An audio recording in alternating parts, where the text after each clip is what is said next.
Good afternoon. Welcome to the New School. My name is Karen Coney. I'm the director of the Vera List Center for Art and Politics here at the New School. And on behalf of the Vera List Center and the School for Art, Media and Technology at Parsons, I'm delighted to welcome you to this discussion on the work of John Knight. In his astounding exhibition Autotypes, which opened on Thursday at Greene Naftali Gallery in Manhattan, Knight is serving an explosive concoction of architecture fused with the longings of an aspiring bourgeoisie. Strangely evocative of a domestic setting, the artist has mounted on the walls 60 decorative golden-rimmed porcelain plates, walls of the gallery. Each one is embellished by an abstract black geometric figure suggestive of modernism, possibly a shorthand for Kandinsky or Malevich. What these figures really represent, however, are the blueprints of the expansions of 60 museums in the West, one per plate. The plates thus become charged, highly condensed sites of documentation as well as ambition and projection. With our panelists, I think we also have accomplished a provocative and thoughtful juxtaposition, albeit of a different nature, with scholars, curators, and artists hailing from New York, Chicago, and Berlin.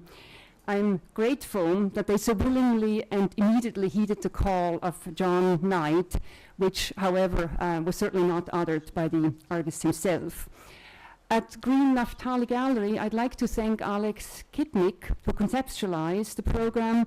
I'd also like to acknowledge the support of Arthur Wu at Parsons and particularly of Amy Shaw at the Vera List Center for Art and Politics. Deep thanks go to my New School colleague, Simonetta Moreau, chairs of arts at Eugene Lane College. It's a pleasure that the panel complements so richly the academic programs at the New School that focus on urbanism, architecture, arts, and arts management. And Simonetta, who will introduce the speakers, is herself an evidence of such a rich mix. So without further ado, the microphone to Simonetta, and many, many thanks to you for coming.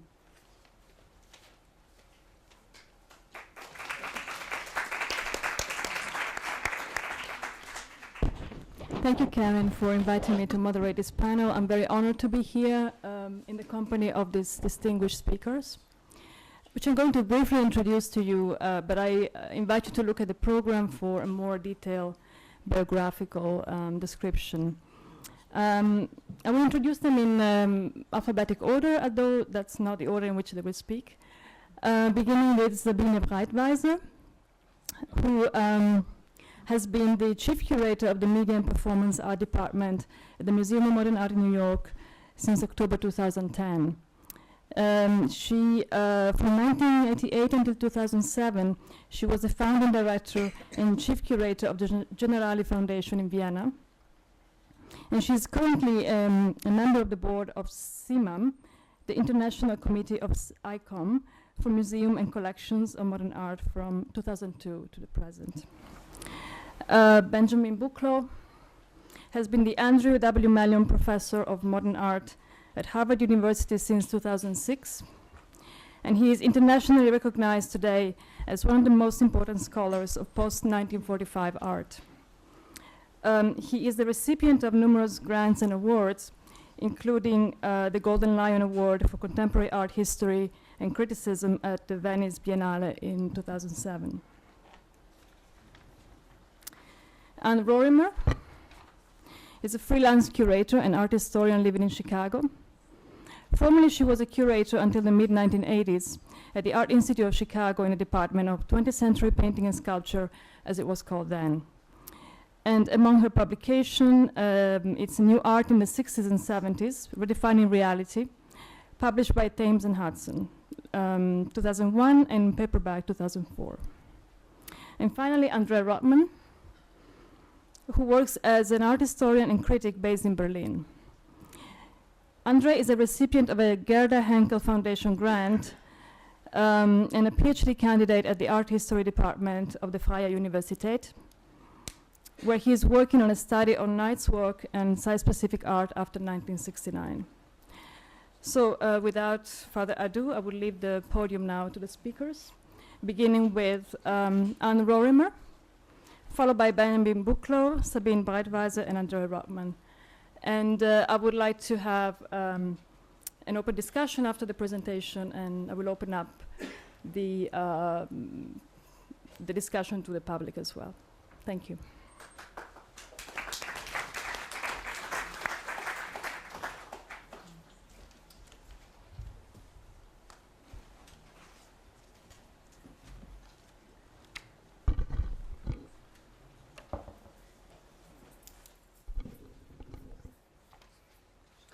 I must say, I'm not used to such an august and well-informed audience. I'm usually speaking to people coming to the museum who say, why is that art? But we'll just not worry about that till the panel.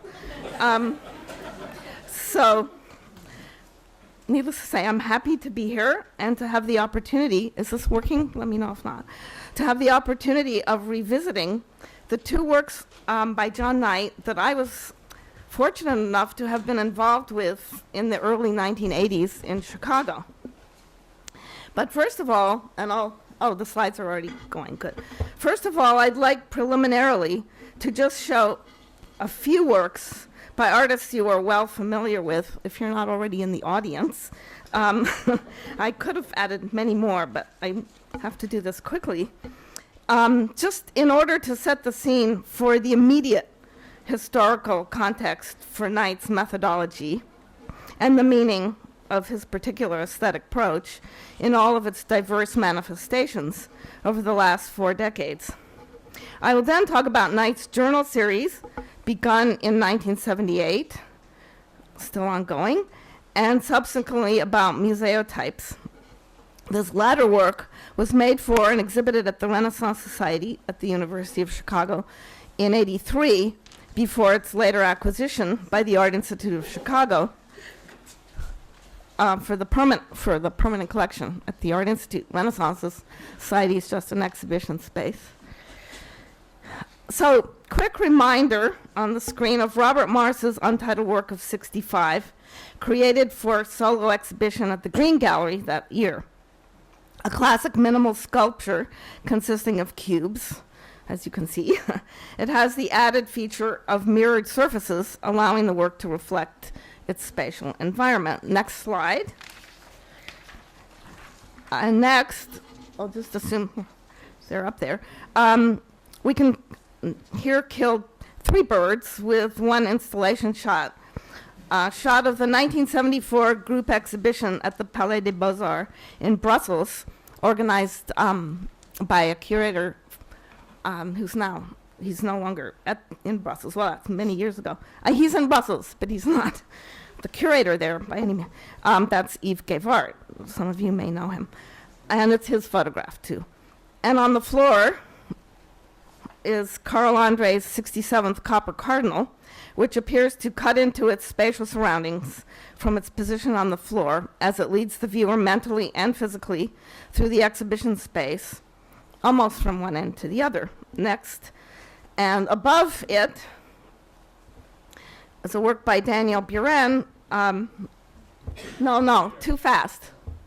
Got one back. We're still on this killing 3 works with one shot. Well, anyway, so the Buren paralleled Andre's copper plates, and from the ceiling above, transversed and hovered over the exhibition space.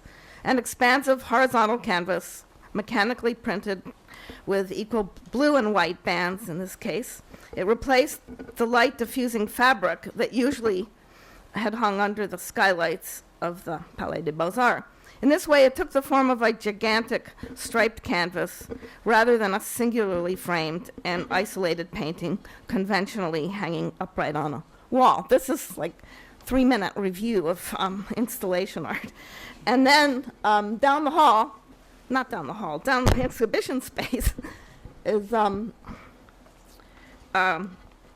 Andre led directly through the exhibition space from the color chart paintings by Gerhard Richter, which are not on here, it's another photo, toward Marcel Brotard's Un Jardin d'Hiver, or Winter Garden, conceived for the exhibition, especially for the exhibition, it's been seen many times since in other places, was conceived as an installation with, among other things, and now you can go to the next slide. Just a reminder, many of you have seen this work. So it included potted palms, book illustrations and vitrines, and framed black and white photographic reproductions of engravings of 6 different tropical mammals, birds, or insects. Next, I think you can see those on the slide here on the left wall. Next slide.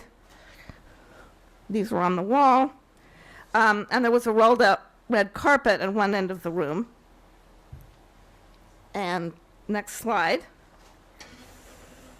A close-up of the camels, the black and white engravings. I mean, I sometimes talk about this to people who don't necessarily know the work, and it can take half an hour. But we'll give them another half minute. Next slide. And the Beatles, just by examples. So next.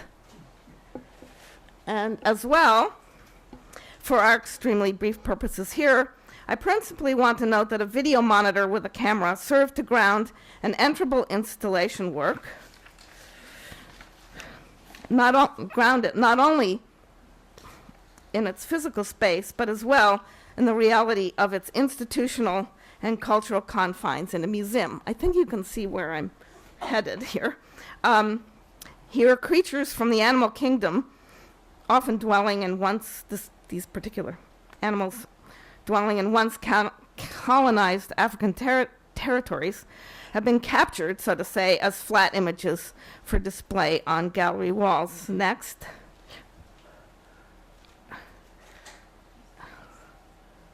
What comes next? Okay, well, I'll tell you what I'm going to show, and then we can just run through it, because many of you know this work. So I'm going to show the camels. Maybe I already did, I think. And the peacocks close up. Oh, the Beatles, we saw those. We're on a closed circuit video, and we're just stuck on a close up of the monitor, which not only displayed its surroundings on its screen, but also any spectator passing within its purview could see themselves. And then I'm going to show, when it gets unstuck, Michael Asher's 1973 work for the Gallery Toselli in Milan. And it will be a photo of the gallery space after Asher had had all of the white coats of paint covering its walls and ceiling, removed by 4 days of sandblasting. In essence, the rich brownish color of the stripped walls, not striped, stripped walls, blended with the color of the concrete floor. So in short, the entire exhibition space became the very work itself, the contextual container, and its contents being one and the same. Oh gosh, we don't want to be stuck on John Knight's journal series, but I guess I'll just, well,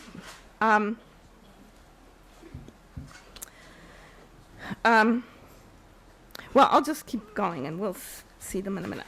So, like artists such as Buren, Brotars, and Asher, Knight similarly has carried minimal art references to cite yet another step further, so as to address the fact of a museum's or a gallery's art display context. From the start, Knight has sought to incorporate notions of art exhibition as a set of practices, if not necessarily a set place, into the visual and ideational parameters of his work. As it happened, I met, now a little personalized minute, I met Knight in 1979 through Michael Asher. While visiting Michael in Los Angeles that year, my eye happened to fall on a stack of magazines on the seat of a chair. Not that that's so unusual, but I was looking at the chair, actually, which was by Frank Gehry, cardboard. I wasn't going to put that in, but noticing this, Michael said, "That's an artwork on the chair you are looking at. Would you like to meet the artist by any chance?" There were 12 issues of LA Magazine neatly piled on top of each other, each issue full of information about the Los Angeles scene and hot shopping spots and the like. Not exactly the sort of magazine one would expect Asher to subscribe to, in both senses of the word, in view of his own no-nonsense personal lifestyle. Parenthetically, this is not to say Asher was above jaunts, often in the company of Night, in fact, around the Beverly Hills fashion district, for example, with its high-end shops. This was one of the first subscriptions sent by Night, followed by the subscription to Arizona Highways. He sent early on to Daniel Buren, ever on the road, or Field and Stream to Anquara, an avid fly fisher, I'm told, and not only world-famous artist known for his date paintings. To Lawrence and Alice Weiner, veteran New Yorkers, Night sent Apartment Life. In fact, on the side to say, Weiner wrote a thank you note saying, only one apparently who ever wrote any thank you note, saying the subscription had forever changed his life, inasmuch as Alice discovered some really good cheese recipes in the magazine pages. Oh, an image. Good. Oh, that's perfect timing. So, yay, there must be some good here. So I'm going back to my meeting John in the late 70s, which subsequently would lead a few years later in 82 to the exhibition at the Art Institute of Chicago of a small part of the then expanding journal series. And this exhibition was in the museum's 74th American exhibition, which, well, I'll explain that in a minute, the American exhibition. The journal series, a mail artwork, previously had simply taken the form, as it continues to do to this day, of magazines sent as half or whole year subscriptions to selected art world friends and acquaintances. In 82, the American exhibition, which is now, I think it's a defunct sort of biennial, although it happened every 3 years when I was there, thank goodness, but was considered a biennial, was organized by Jane Spire, curator of the department at that time, and by myself. The show encompassed the work of 37 artists of different, I was going to make a bad joke. I was going to say of different stripes, but only Americans. And I think some are here in the audience, some of the artists who were in the exhibition, and I have a list of the 37 if anyone needs to know it for further research. It was a diverse group of artists.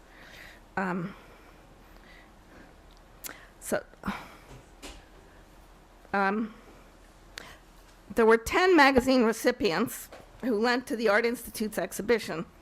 And here, mercifully back on the screen, you can see just one of several. It's hard to explain the installation, but this is one of 2 or 3 vitrines that were used to accommodate the journals. The one issue of Review, propped up at the back of the case, was lent by Machtel Schrameyer, a fashion designer whom Knight had met in New York. To its right is Art and Antiques, lent by Klaus Oldenburg and Kosha van Bruggen. And lying flat in the case, maybe you can see, are 3 copies of Residential Interiors, also lent by the Oldenburgs, and 3 copies of Homes International, lent by the former LA Gallery Asher IV. As well, there were 2 copies of Designers West, lent by the well-known art critic and curator Germano Celant, who at that time traveled extensively between Italy and the West Coast.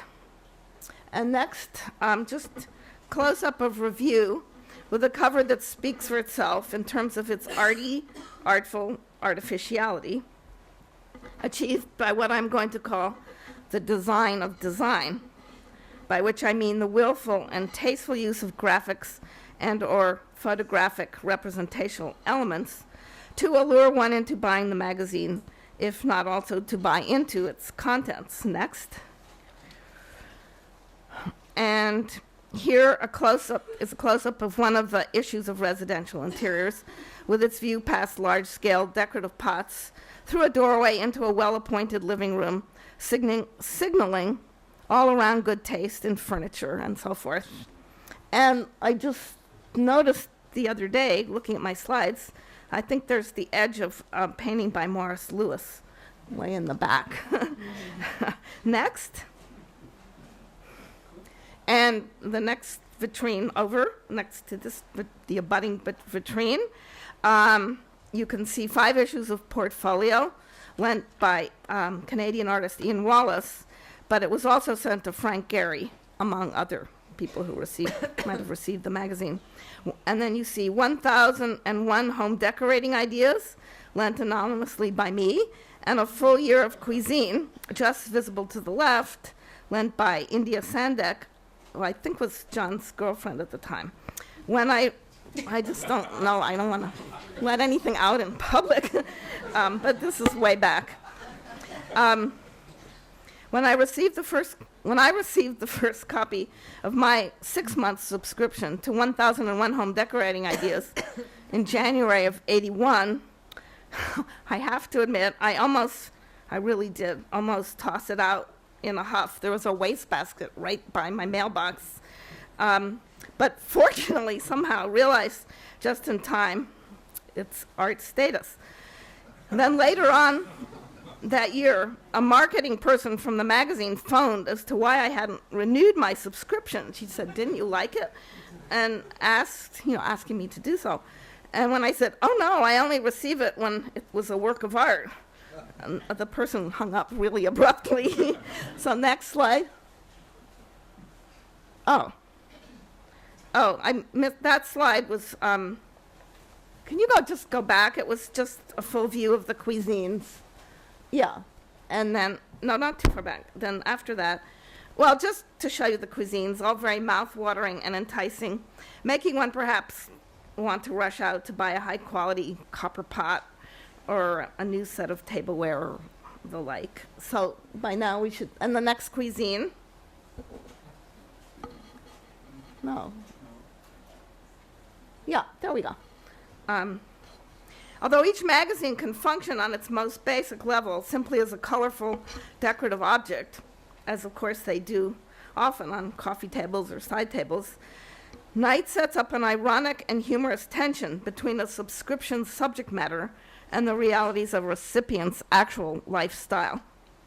But furthermore, and significantly, the journal series forges a new relationship between high art forms of representation and vernacular representational systems whose selling point, quite literally speaking, is their promotion of avenues, whether through fashion, furnishings, or food, etc., toward attaining the so-called good life. I was asking about that phrase, good life. I said, is there a phrase, the better life? But I'm told it's the good life. So next slide, we're on to, well, lots more to say about the journal series, but I really want to talk about John Knight's work titled Museotypes, a work which relates directly, of course, to the exhibition at the Greene Naftali Gallery. It was just recently on view in the New Modern Wing Galleries by Renzo Piano in Chicago, and is comprised of 60 gold-rimmed, eggshell-colored bone china commemorative plates. All 60 possess a small-scale cobalt blue form at their center, each of which is the shape of a museum ground plan, as per this list up on the screen, which you probably can't read, but you got a sense that there was a list. As per this list on the screen, which was published, it was published in the catalog and shown on the wall as a label. And museums from around the globe, as at Greene Naftali, are included. And now, next slide. Oh, no, we're going backwards into the soup. Okay. The 60 plates were installed on all of the Renaissance Society's walls and included several vitrines as well. So I want to give you a sense of how the work filled the entirety of its exhibition space. Here's the entrance. Whereas at the Art Institute, it's almost 20 minutes, oh my God. It has necessarily been displayed as a consolidated group. We'll just go around the exhibition space, just so you can, so next. So I don't have to, and the next, so 7 plates on one of the partition walls, and next, and behind that partition wall, another set of 7 plates, and then next. Oh, so just another installation view, just only to suggest how the work commandeered the Renaissance Society's fairly ample, if not vast, exhibition area. So keep going on the slides. Yeah, we've seen enough to get that idea. And now I want to just look at some of the plates. So here is the Art Institute itself, ground plan, as it was. These are all as it was, as opposed to the new wings now on the new piece on Autotypes. Next. And there's the old ground plan of the Art Institute, so you can see how on the guide to the galleries, you see the exact shape of the ground plan on the upper right. And next, and this is the Metropolitan Museum. And next, are we at the Guggenheim, I think? Yeah, that's the Guggenheim with its tail, or I don't know how to articulate how to talk about ground plans shapes. So can I say tail? And the next, and in Texas, ground plan for the Kimball Art Museum by Louis Kahn. Next. And in London, the British Museum. And next, I'll just shorten my discussion here of the 2 plates that were together in the vitrine. One is the Museum of Modern Art, and the other is the Mouse Museum. And there was a little in-joke, but it's an interesting joke. It doesn't have to be an in-joke, just because the 2 brothers, one the director of MoMA and one the artist, Klaus Oldenburg, did the respective museums, makes a juxtaposition between a so-called real museum and a fictional museum that also housed collectible items, some 400 items inside the mouse face-shaped museum. Okay, next. Really hurrying here. Oh, a comparison. I'll just sum this up. Comparison with a commemorative plate with a sort of heraldic motif in the center. And next, and another sort of commemorative plate. So you all know what like souvenir plates or commemorative plates, collector plates are. You can buy them when you visit a historic site, and you know, you can, many people have, they don't even have to be commemorative, just decorative plates to hang on the wall or put on a stand in your home. So just in short, Museotypes taps into the realm of popular culture, where the collecting of commemorative or decorative plates is an active world unto itself. I was going to talk about that whole world, but we'll skip it.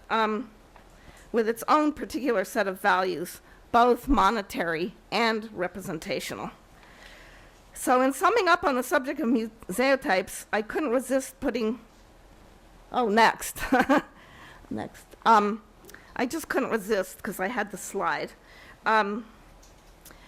10th century plate, probably from Iran, up on the screen, simply to reflect on its comparative use of the bowl shape to send a message via representational means. The message, as per the Met's label, urges planning ahead to achieve peace and, yes, believe it or not, and prosperity. So next, we won't read the Met's label. You can just go to the blank slide. So in conclusion, Museotypes, for its part, succeeds in fusing a number of different sign systems from the culture at large with the museum ground plans resembling corporate trademarks and logotypes. Instead of advertising corporate enterprises, however, they advertise bastions of culture culture with a capital C, where art with a capital A is housed and safely protected from the elements, if not, as we have become aware through the work of many artists, protected from being tainted by the commercial system. Museotypes may be exhibited anywhere and thus is not specifically site-specific, but rather site-general. And this site, the one that Knight addresses, is the site where contemporary works that consider the museum are, both literally and metaphorically speaking, located. That is to say, this notion of location as Museotypes, as well as the journal series, makes clear, may be defined in direct thematic relation to our corporate and commodity-driven culture. All in all, Museotypes follows a predetermined plan famously advocated by Saul LeWitt in the late 60s, not only for plan to steer clear of engendering subjective and arbitrary forms, but also for anchoring these forms. This Museotypes does this, anchors these forms on the porcelain grounds of the commemorative plate format rather than on a canvas. And I'm going to rush away here. Thank you.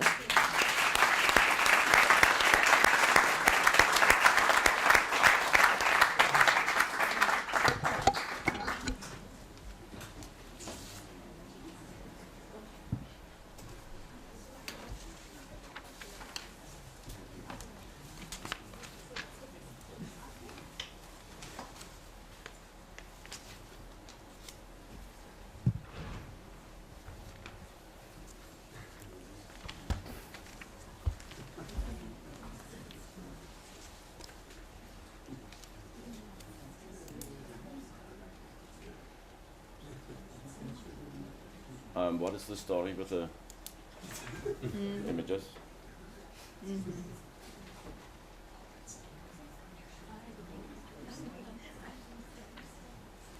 Alex, did we have this set up somehow?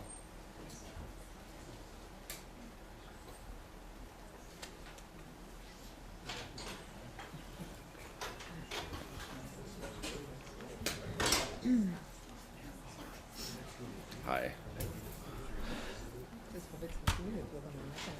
So, you have a presentation loaded?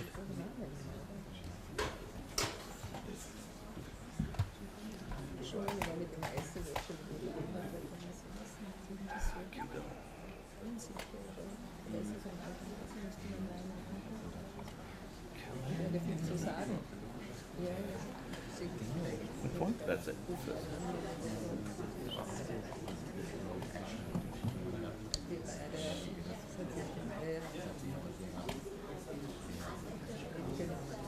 It's just, Warming up.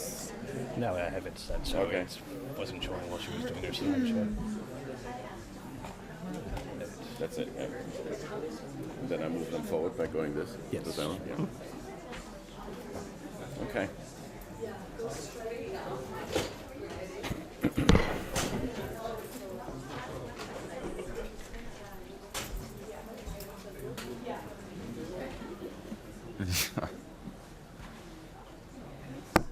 Bitte? Okay.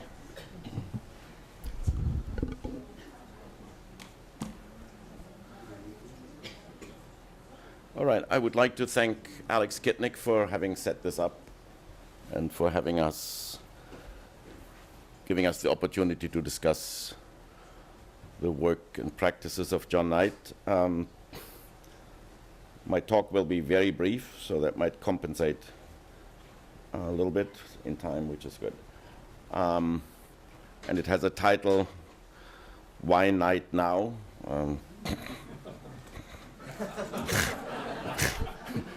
An aesthetic of the supplement. So, and I could not help making one preambulatory statement saying there is a certain parallel in incorporating Knight's work, which after all has been produced since over 30 years, within the present spaces and forms of visibility as we are participating in the very process. That reminds me of other parallel processes where operations of a certain liberal leftist programmatic commitment are increasingly absorbed into institutional and corporate structures for double reason, I suppose, and I think John would be the first to reflect on precisely those historical dynamics, namely to what extent can be subversive impulses be absorbed immediately, or to what extent can that process of assimilation be prolongated and delayed, and to what extent can new processes of resistance and spaces of oppositionality be articulated. Quiet quality seems to be an adequate title to begin with about the work that has exerted its quiet quality precisely over 30 years, as I said. It's a work from 1974, and I hope you can read the text. It is accompanied, or it accompanies this piece, which is the actual object, which is an electric blanket.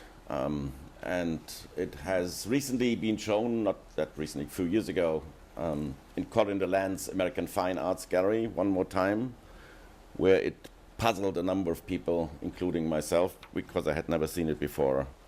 Since then, I have thought about it a bit more, and I hope I will have to say something about it as we go along.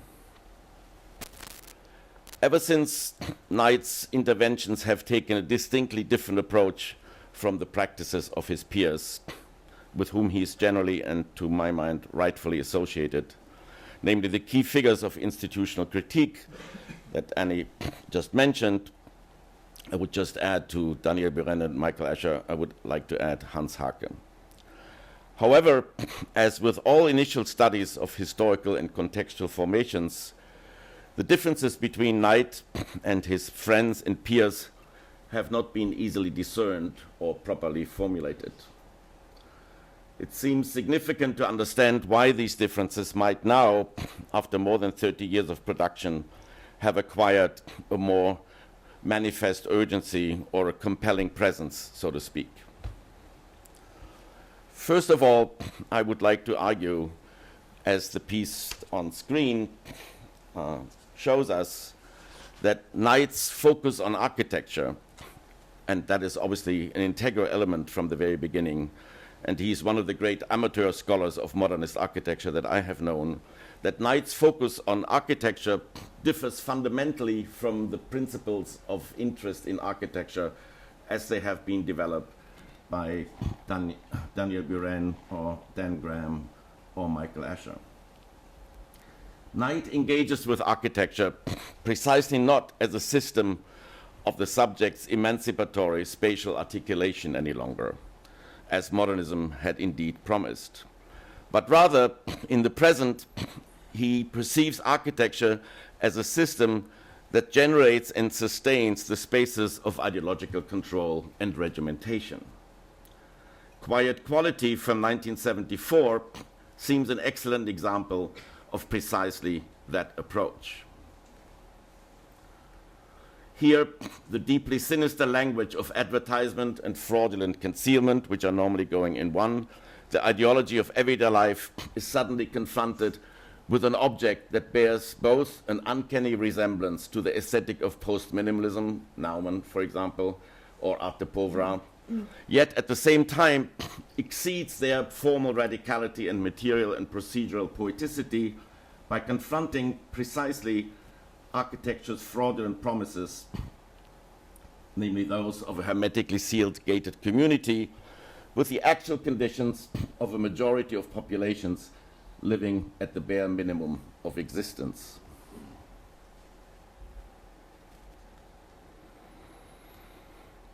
But what makes this work pertinent, I'm still speaking about Quiet Quality, is of course yet another dimension, precisely the recoding of the spatial structures of the sculptural materials that had reigned as central discursive forces of the late 1960s and 70s.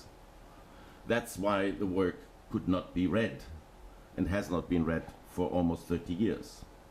It had significantly associated itself at the time precisely with the legacies of works such as the post-minimal practices that had been displaced in When Attitudes Become Form, but it had confronted them with a critical challenge. Most importantly, perhaps, is Knight's early insight that the shift from object to sculpture, from ready-made production to phenomenological installation, precisely the shift that would soon be mythified under the rubric of environment in minimal and post-minimal art, would only open a whole new array of problems that the artist would now have to address. Rather than indulging in Flavin's proto-mystical illuminations, to which Knight owes as much as Michael Asher does, which were certainly crucial for the formation of all of these artists, that neutrality of an architectural container could no longer be presumed in the early 1970s. In fact, Knight manifestly problematized it, as Quiet Quality clearly suggests.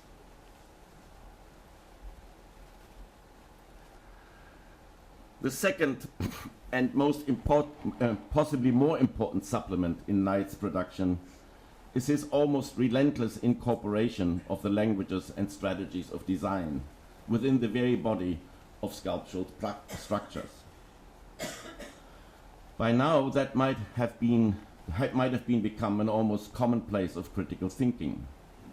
I can assure you that at the end of minimalism and post-minimalism in the early 1970s, when I met Knight for the first time, I was shocked when he confronted me with the acerbic affirmation that ultimately all sculptural production, from Judd to Serra, amounted merely to variations of different design principles, and that ultimately resulted in different idioms of design culture at large. But design culture is conceived by Knight as one of several supplements, a discursive destination where all claims for transgression and transcendence are betrayed from the start. It is a skeptical realism which anticipates the very transformation that all cultural production will undergo in the process of acculturation.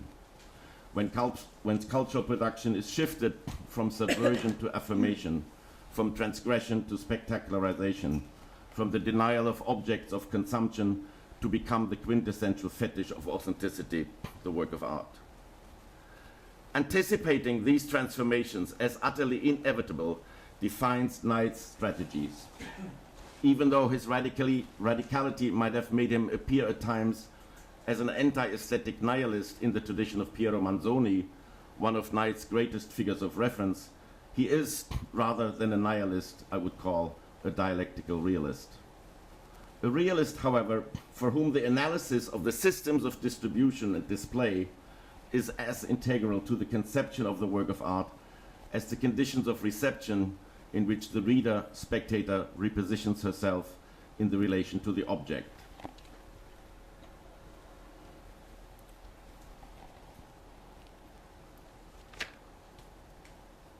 But also redefines the very definition of how artistic production is received and perceived. These ephemeral supplements constitute, paradoxically, the substance of the work, or rather, it is the emphasis on these discursive and institutional framing devices that displace precisely any aspiration for artistic substantiality.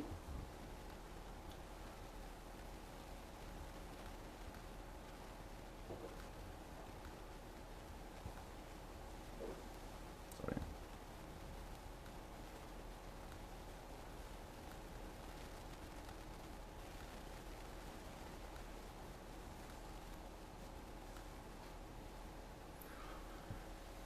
Leftover spaces, for example, as here the staircase of a major international group exhibition, Documenta 7, were at the time no places where artists would have accepted to be exhibited. Can you, for example, imagine asking Donald Judd to place his boxes in the staircase? They were perfectly fine. In fact, they were explicitly sought out by Knight for the installation of his work on the occasion of Documenta. I'm showing you an image where the 4 floors and the 4 staircases of the 4 exhibition floors of Documenta were used by Knight to install the work that I will discuss in a moment.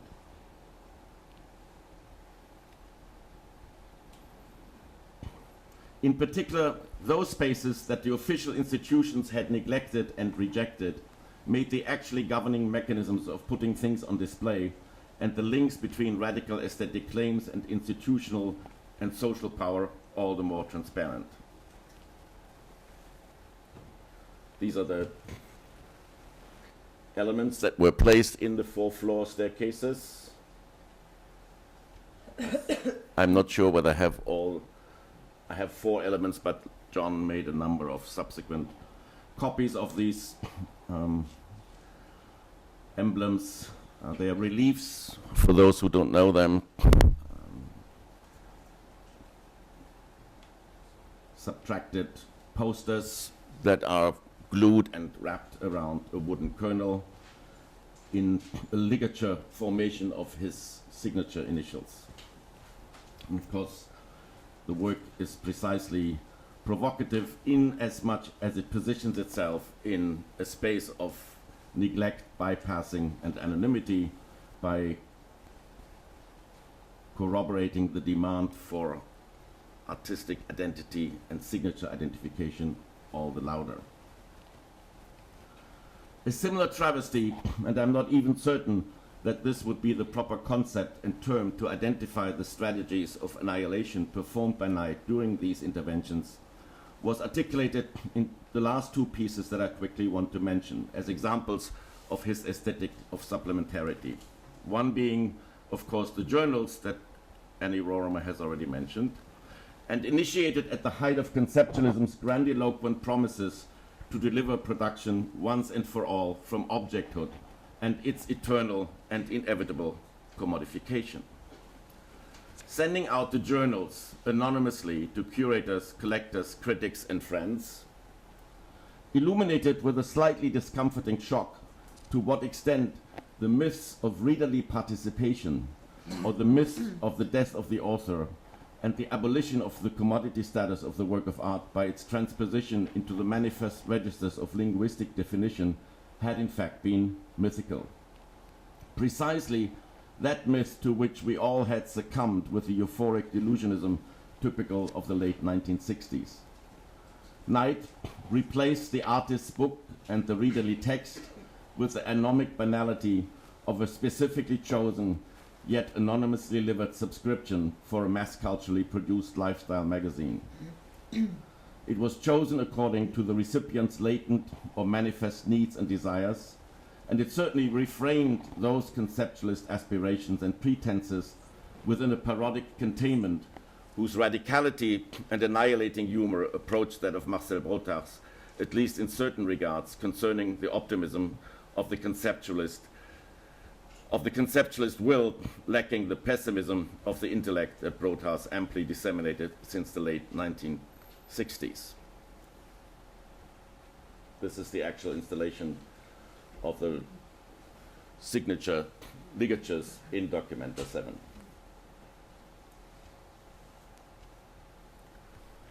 This brings me to one of the last questions that Knight's work consistently produces.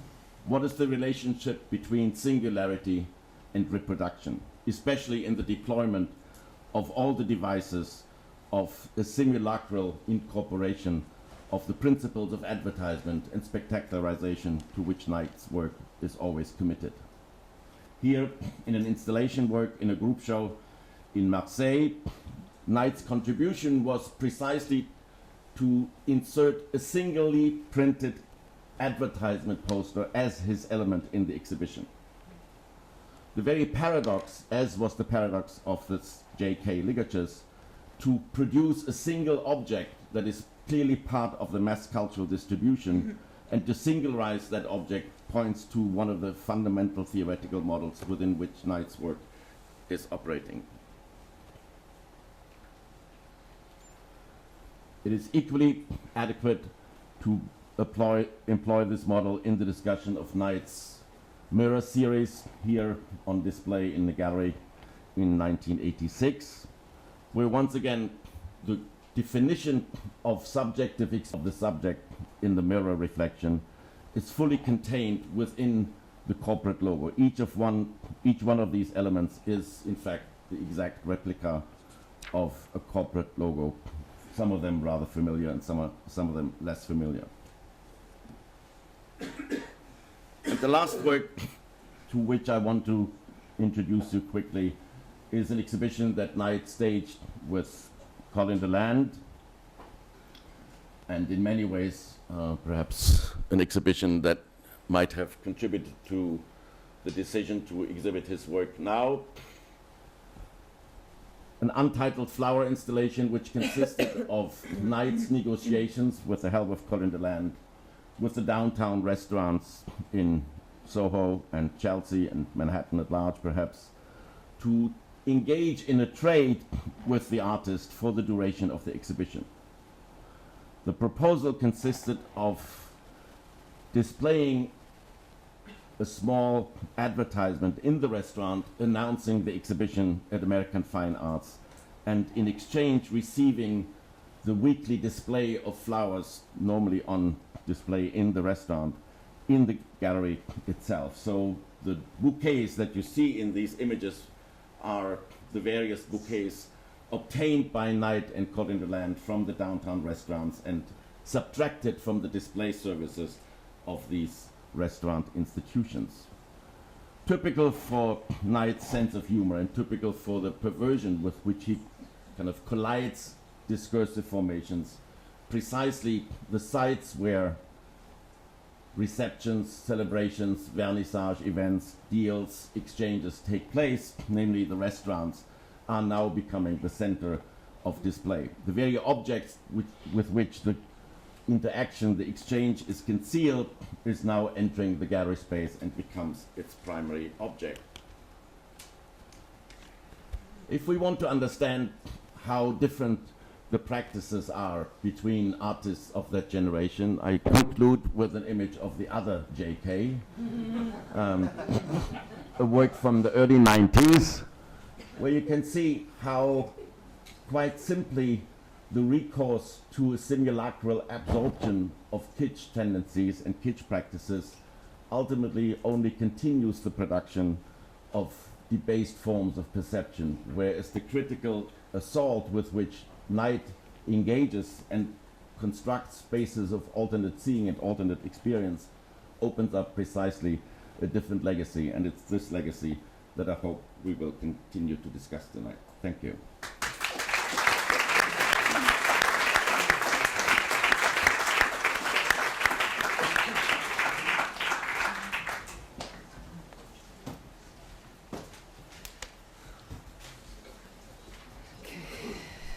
So, I'm getting my slides.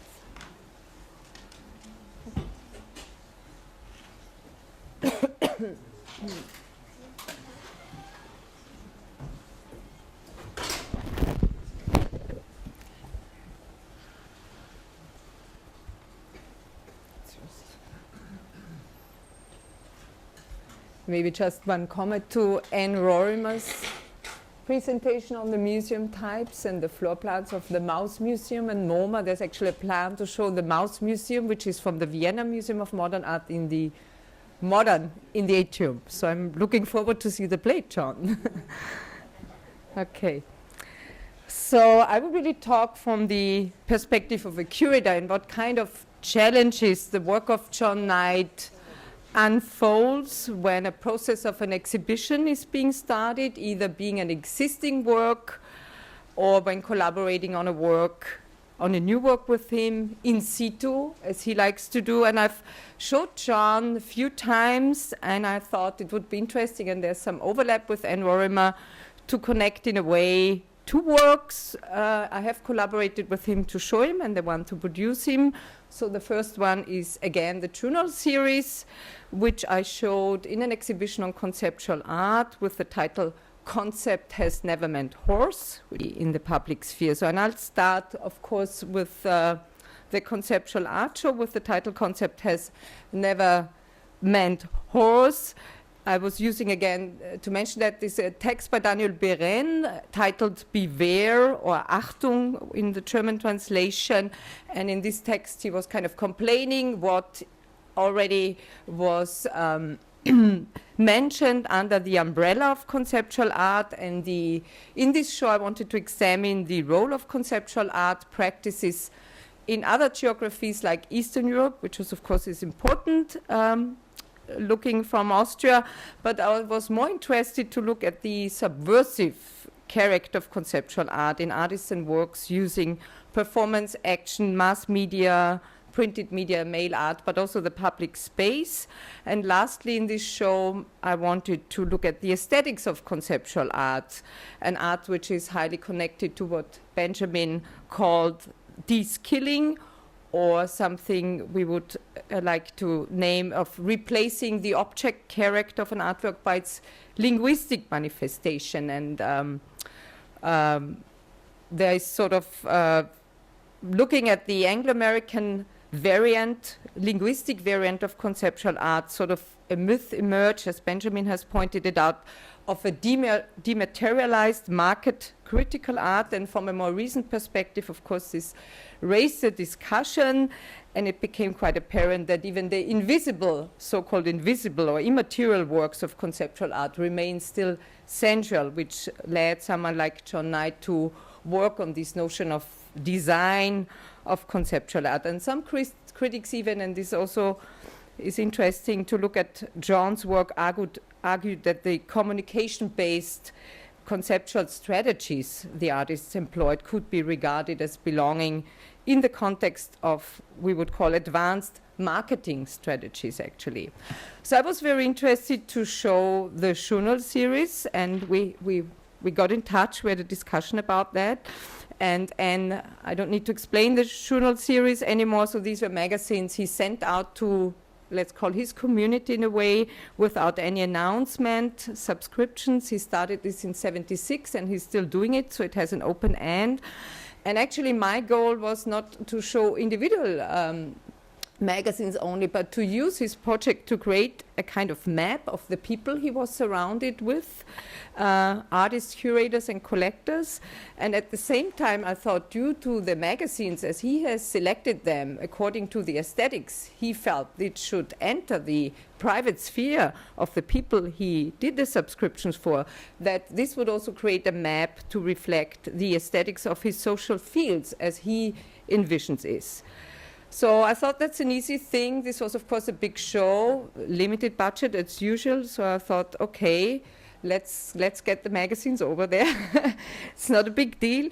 Yeah, so it turned out, of course, that the artist is not able to deliver them to me as I was assuming them. So, of course, that the works were in the ownership, or I would rather call it the possession of the people for whom he made the subscriptions. So what I had to do, and this is an excerpt, with the help of the artist, I generated a list of the potential lenders for his work for the show.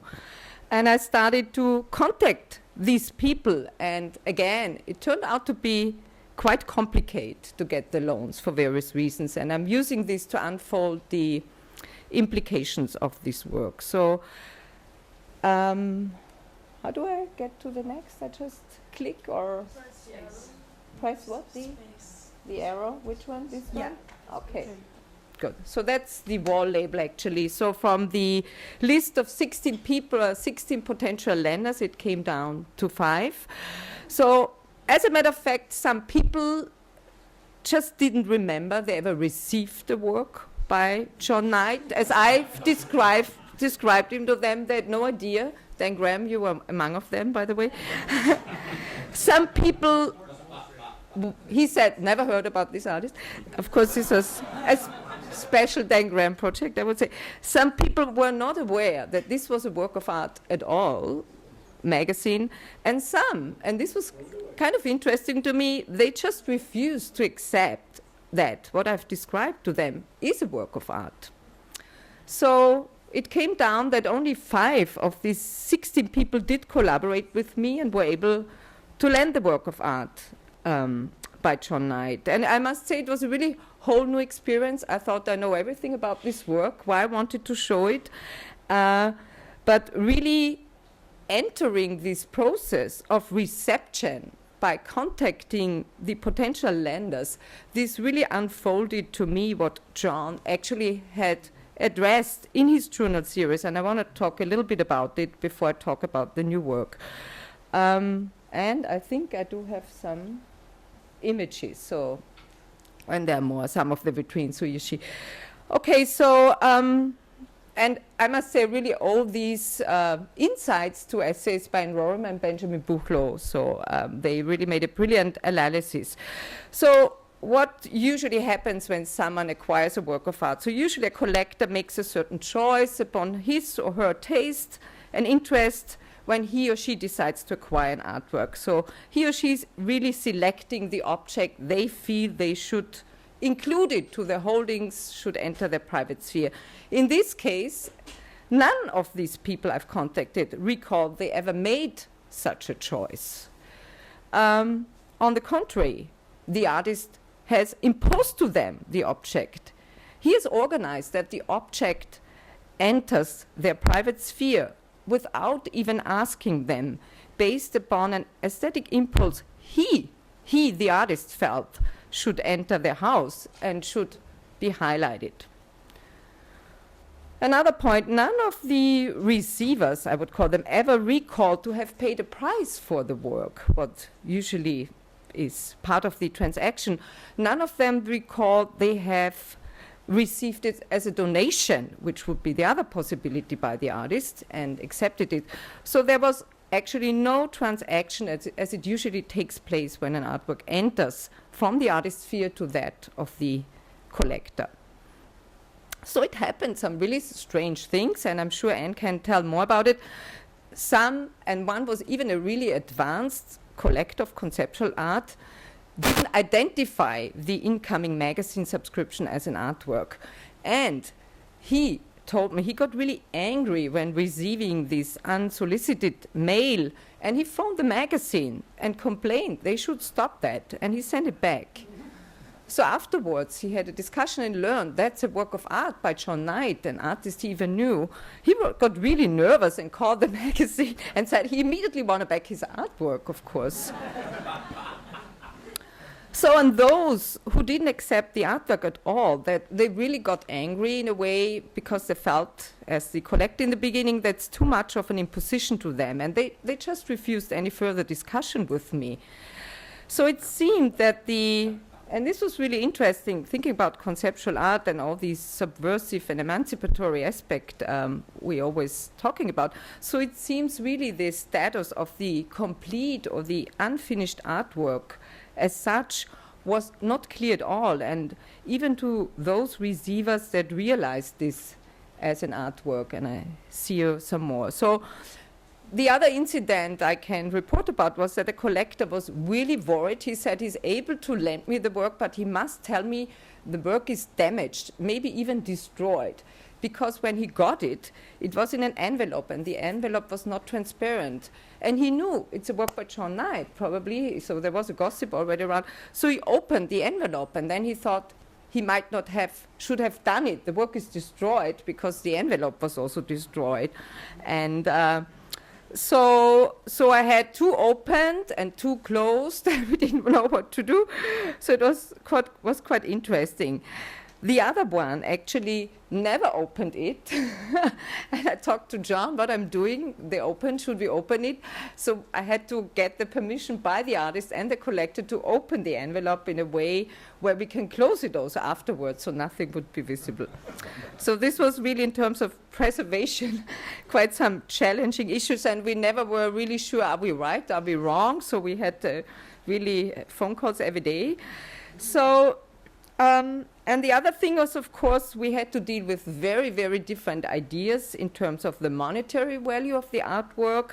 Some just thought, okay, give me your FedEx account, we send it, and some really insisted on crates, on professional art shippers, which totally corrupted our budget, of course, because as a curator, well, we thought it's not only great work, it's also easy to ship, I must say. So, It seems, and this is just already to summing it up, and here you just get another perspective from these two display cases. And I must emphasize, this show, you only see a part of it, had a big section with art magazines from conceptual art. So also some people entering the show were rather confused. What kind of strange conceptual art magazine is that? Or is this a kind of, it was really, really interesting, the response. So my impression was that this work really challenged many of the roles and the relationships inherent in artworks as we used to know about. And it was really, again, I think it's really important to think about it. It was the artist who has chosen the recipient of his work. So he has chosen the person who will be able to look at the work, to see the work first. And the aesthetic choice, again, usually done by the collector, was again done by the artists.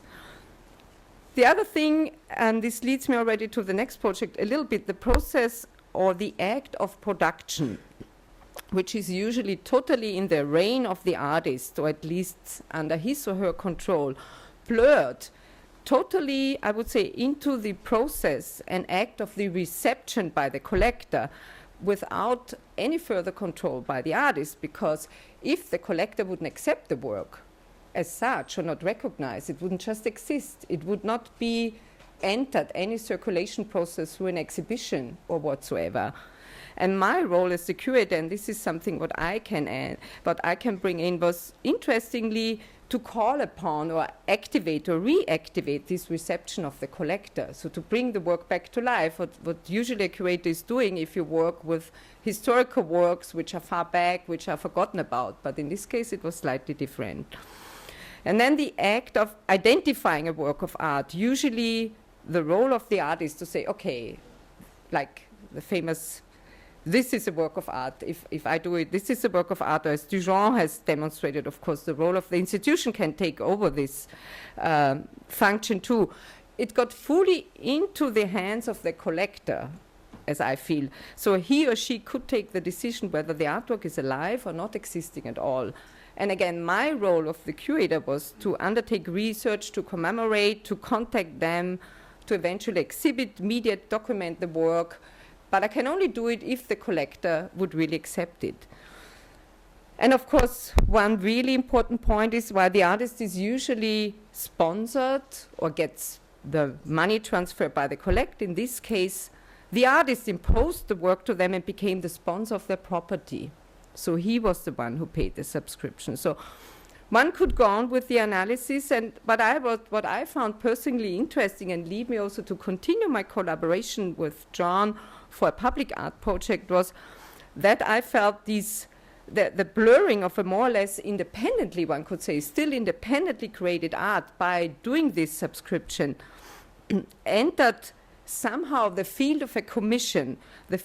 Entered the field of a commission through the necessity of the act of acceptance as a work of art, which he actually delegated or more or less gave in the hands of the collector. Without the acceptance of the collector, the proposal would never turn into a work of art. So, and this leads me to another project I did with him last year, actually before I moved here to New York, was sort of my last thing, which I would talk about today, a project he created for this public art show, Utopian Monument, a temporary exhibition in the city of Graz in Austria. And since John insists to work on situ, I thought it might be good to talk a little bit about the context of this show, so he's not working site-specific in situ, but nevertheless. So give an idea where Graz is, not everyone is familiar.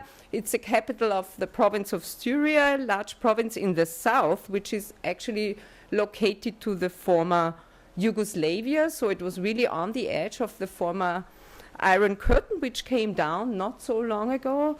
And today, and that's the interesting thing, how a country can open due to radical political changes. It's really just a few hours, like from Zagreb in Croatia, from Ljubljana, it's only 1 hour, but very close, of course, to Hungary, to Venice, and all these, what we call new countries now. Sort of Austria is a kind of special history, I would say, with art and public art, and I would say it's probably one of the best secret in Austria that the revolutions of the 60s did not take place on the street, but rather in the form of radical social artist projects. So we never had a sort of 68 revolution. This was done by the artists in Austria. And to give you one example, is this action by Günter Bruce, the Vienna Walk from 65, where he's walking as a painted in the city of Vienna, where he actually got arrested by policemen and even had to pay 80 Austrian shillings, because what was the complaint, that might be good to know, caused a public nuisance. He disrupted the order at a public space. Yeah, so that's very typical for Austria. And of course, there's a famous art and revolution in '68 in the university in Vienna, which even led to the conviction of 2 artists, among them Günter Bruce and Otto Mühl, who ultimately went to exile in Berlin, actually. So this is sort of the revolution history in Austria. And it's interesting in this case because it's exactly '68 when this festival, which was the framework for the projects of John, was founded in '68. That's typical for Austria. We didn't make revolution on the street. We started art festivals. So this festival was founded in '68 as a multidisciplinary festival for the art. And it's a festival which is quite interesting for its history also and for various projects. And it never had a fixed venue. It never had a space. And they always inhabited new space, abandoned buildings or whatever. And some projects took place in the public space, which I decided to when I was asked to do something. And for instance, some are familiar, and this is sort of the background. I show you a project with a very known project which was called Points of References 3888, where Hans Hake did a project referring, and now I'm trying to going back. So every artist has chosen a site in the city of Graz which played a certain role in 38, and Graz was really amazingly active immediately after the so-called Anschluss. And this is the central street in Graz, the Herrengasse, Herren Street, which leads to a place called Platz am Eisernen Tor, which has a certain column which the Nazis decorated to celebrate the Anschluss. So, and Hans referred to this and restaged this so-called victory column, which he transformed, of course, and adding the names of the victims of the Nazis on the column, and had also this billboard where he had to censor the swastika because you're not allowed to show the swastika in Austria. And he did it by adding private advertisement of dailies of people, which were quite scary if you read them. So we only move areas, the university immediately closed for Jews, and all those things you hardly believe today. However, this project by Hans was destroyed during the exhibition. It became a ruin, a fire-gutted ruin following an arson attack by someone who was associated with the right-wing scene. Okay, so there are a lot of controversies, of course, in this city about all these art projects, and I thought so many years after this project by Hans Hake, which I actually restored and bought for a collection I did in Vienna, so I thought it's interesting to look what's at stake with art in public space and the public sphere itself. And John Knight was one of 10 artists I've invited to create a new work for for the public space, and the artists were invited to negotiate certain topics I imposed to them, and I thought it's interesting to discuss with them the really significant transformations. I might go back to a map where you see some, so there's really significant transformation of public space has undergone, the whole shift in private and public property, and these whole new hybrid forms of private-public partnerships which are emerging. And I must say, I'm really talking from a very European perspective, and I thought there are two terms which totally disappeared from this debate. One is utopia as a space of thought, and the other one is the monument as a space of memory. And in 2010, we thought it's interesting to look at virtuosity in the public sphere. So in other words, how artistic virtuosity or artistic gestures unfolds in public space, and what makes the artist to be successful or not successful, and what this implies. So, and I have to further. Okay, so John came for several site visits, and we have to keep in mind that he lives in a city of Los Angeles, so really mega city. Graz has 400,000 inhabitants, and it's already the second largest city in Austria, one would say. So, and he paid much attention to the question how a community, what we in German would say Gemeinsamkeit, can create something like joint participation or Gemeinschaftlichkeit. And we were discussing with him, what if a central element of this understanding of commonality, what will happen if this will be taken away for a certain time? So this is what he was thought about. And he made a proposal which really struck us all, and which we couldn't execute, and I tell you immediately why. So his proposal was to have the church bells silent for the duration of the exhibition, or at least, and this was already the compromise, to leave out at least one chime of bells every day on a certain hour in the city center for the duration of the exhibition. And of course the church is Catholic mostly, and I quote a little bit from the answer of the representations of the Catholic Church, because I found this rather interesting. So they said, of course, we do not consent to this project for several reasons. So the first reason was, above all, not ringing the bell is a liturgical symbol every year during the Holy Week already, and they don't wish to mingle a symbol entrenched in the culture of our country with other themes. Then they said, and we translated this for John, so he exactly understands, because we really negotiated for several weeks, and we thought we have good cards because we had good relationships, yeah? Not through me, but my colleague. So the ringing of a bell, they said, is a call to prayer and services, and we do not see omitting this symbol as a contribution to the culture of our city. And I have to quote, we are aware that there are some people who are annoyed by this symbol that in our culture is associated with churches and Christianity, and who would prefer to have bell ringing banned outright. We will not, however, be party to dismantling the culture of our church and our city by omitting this liturgical symbol that people in these parts understand. And they were hoping that we're able to explain this to the artists. So, this was actually, it's not an article we were launching. It was very funny. After we got the refusal, this article appeared, and it says, it's impossible to translate actually, but there's some people actually who complaining about the church bells, and they hated it. It was like we have. Okay, so the artist had to come back for a second site visit where he found this situation, and this is again Herrengasse. I don't know if you can read it. It says Lange Nacht der Kirche, which would translate to Long Night of Church. So what he found is what, I guess you have it here too. In Austria, it's a very common public relation tool, like museums or other public institutions open their institutions for a whole night for, the long night of the museum. It's a really marketing tool, and was also interesting to me. I haven't heard that the church is doing the same, and advertising even on these flagpoles, which was also always interesting to me, that there's still these many flagpoles like in 38.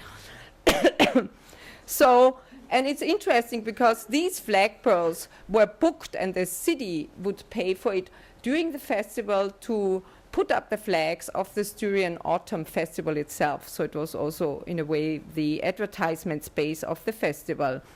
So, if we consider that cultural production is a form of work that above all concerns the leisure of those who visit the numerous exhibitions, performance and concerts, etc., what we call events today, which have meanwhile become an integral part of the aesthetic formation of advertising in public space, we could say that the advertising of this event is indebted to an economy of attention in which organizers of cultural events also increasingly involved as a result of the political cultural pressure to prove success.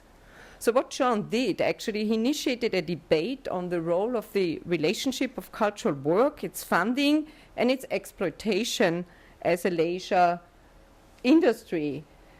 So this is the day before the show opened, because the artist proposed a work with the title Lange Tage der Freizeit, Long Days of Leisure, and to use actually, and these are the flags of the festival, the advertising space of Steirischer Herbst, of the Styrian Autumn, and he asked us to put the flags down on the left side where the other flags were, keep them empty, and keep up only the flags on the right side. And he created what he intended to create, and I'm quoting the artist, a place of non-identity, so as to attempt to articulate a non-dominating thought in a way that might not be immediately subsumed under the subject's ideology. So what he in fact created was an anti-monument, and he called it a gap in the urban topology, like a sculpture, and of course we can relate this, and here is the work actually, I forgot to show it to you.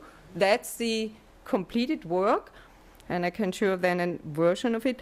So, so rather than decorating or furnishing a site under, as Andre Rothman wrote actually in the catalogue, under the banner of public art, he evacuates it and opened it up to links to site-specific art. It's quite obvious. We think about minimal art and a lot of things who are, I would say, used sometimes even in the public space to create certain. So when we worked on the show, of course, this was quite an issue, whether the festival could allow itself to give up this space. They get sponsored from the city and keep it empty. This was quite an issue, and we discussed several implications, and just quite short before the opening, another issue came up, and this is his project On a Certain Day. On one day in Austria, we were only aware very lately, and we found it's rather interesting. So this is October 26 in Austria, which is a national Austrian holiday where flags get up, and I might be good to explain it a little, and I'm finished. This is the day which will be commemorated as such under this name since 65, and I had even to look it up. I forgot my school lessons, I must say. And it commemorates Austrian sovereignty as a state after World War II, so after we were finally gotten free from the NS regime. And it means that the last soldier of the American, British, French, Russian armies left the country, and on October 25, actually, John, I don't know, I had to research it, I don't know if you were aware. So the day before, it will celebrate it, and it was in 55. And on this very day, on October 26, in 55, Austria also declared its everlasting neutrality. And it's really remarkable, and I remembered now when I was thinking about this piece that the government decided to declare October 26 instead of October 25.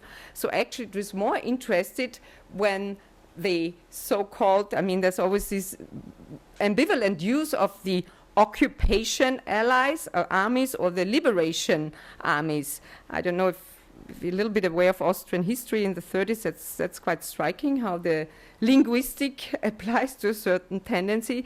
So it's quite obvious that the Austrian government wanted to highlight its sovereignty and not celebrate when the last four, as it's always called in the Jeep, left the country and helped them to free us from the Nazi regime. And interestingly, before 65, this day was celebrated as, it would read in German, Tag der Fahne, the day of the flag, actually, because there was an acting minister of education who requested that the national flag should go up on all schools in order to remind the pupils on this historical event. And that's also interesting, since 67, this day is a public holiday and free of work. So, thank you.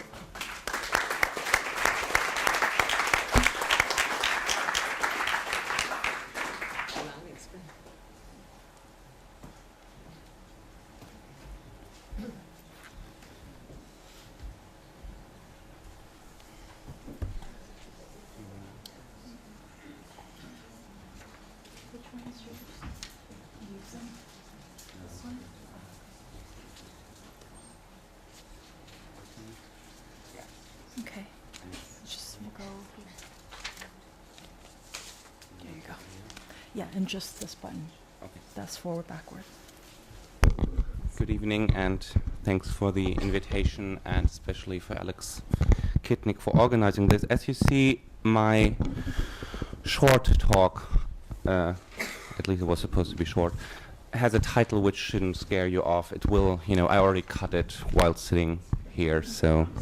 But the title is The Museum as Modulation, John Knight's Museotypes for the First and Second Time.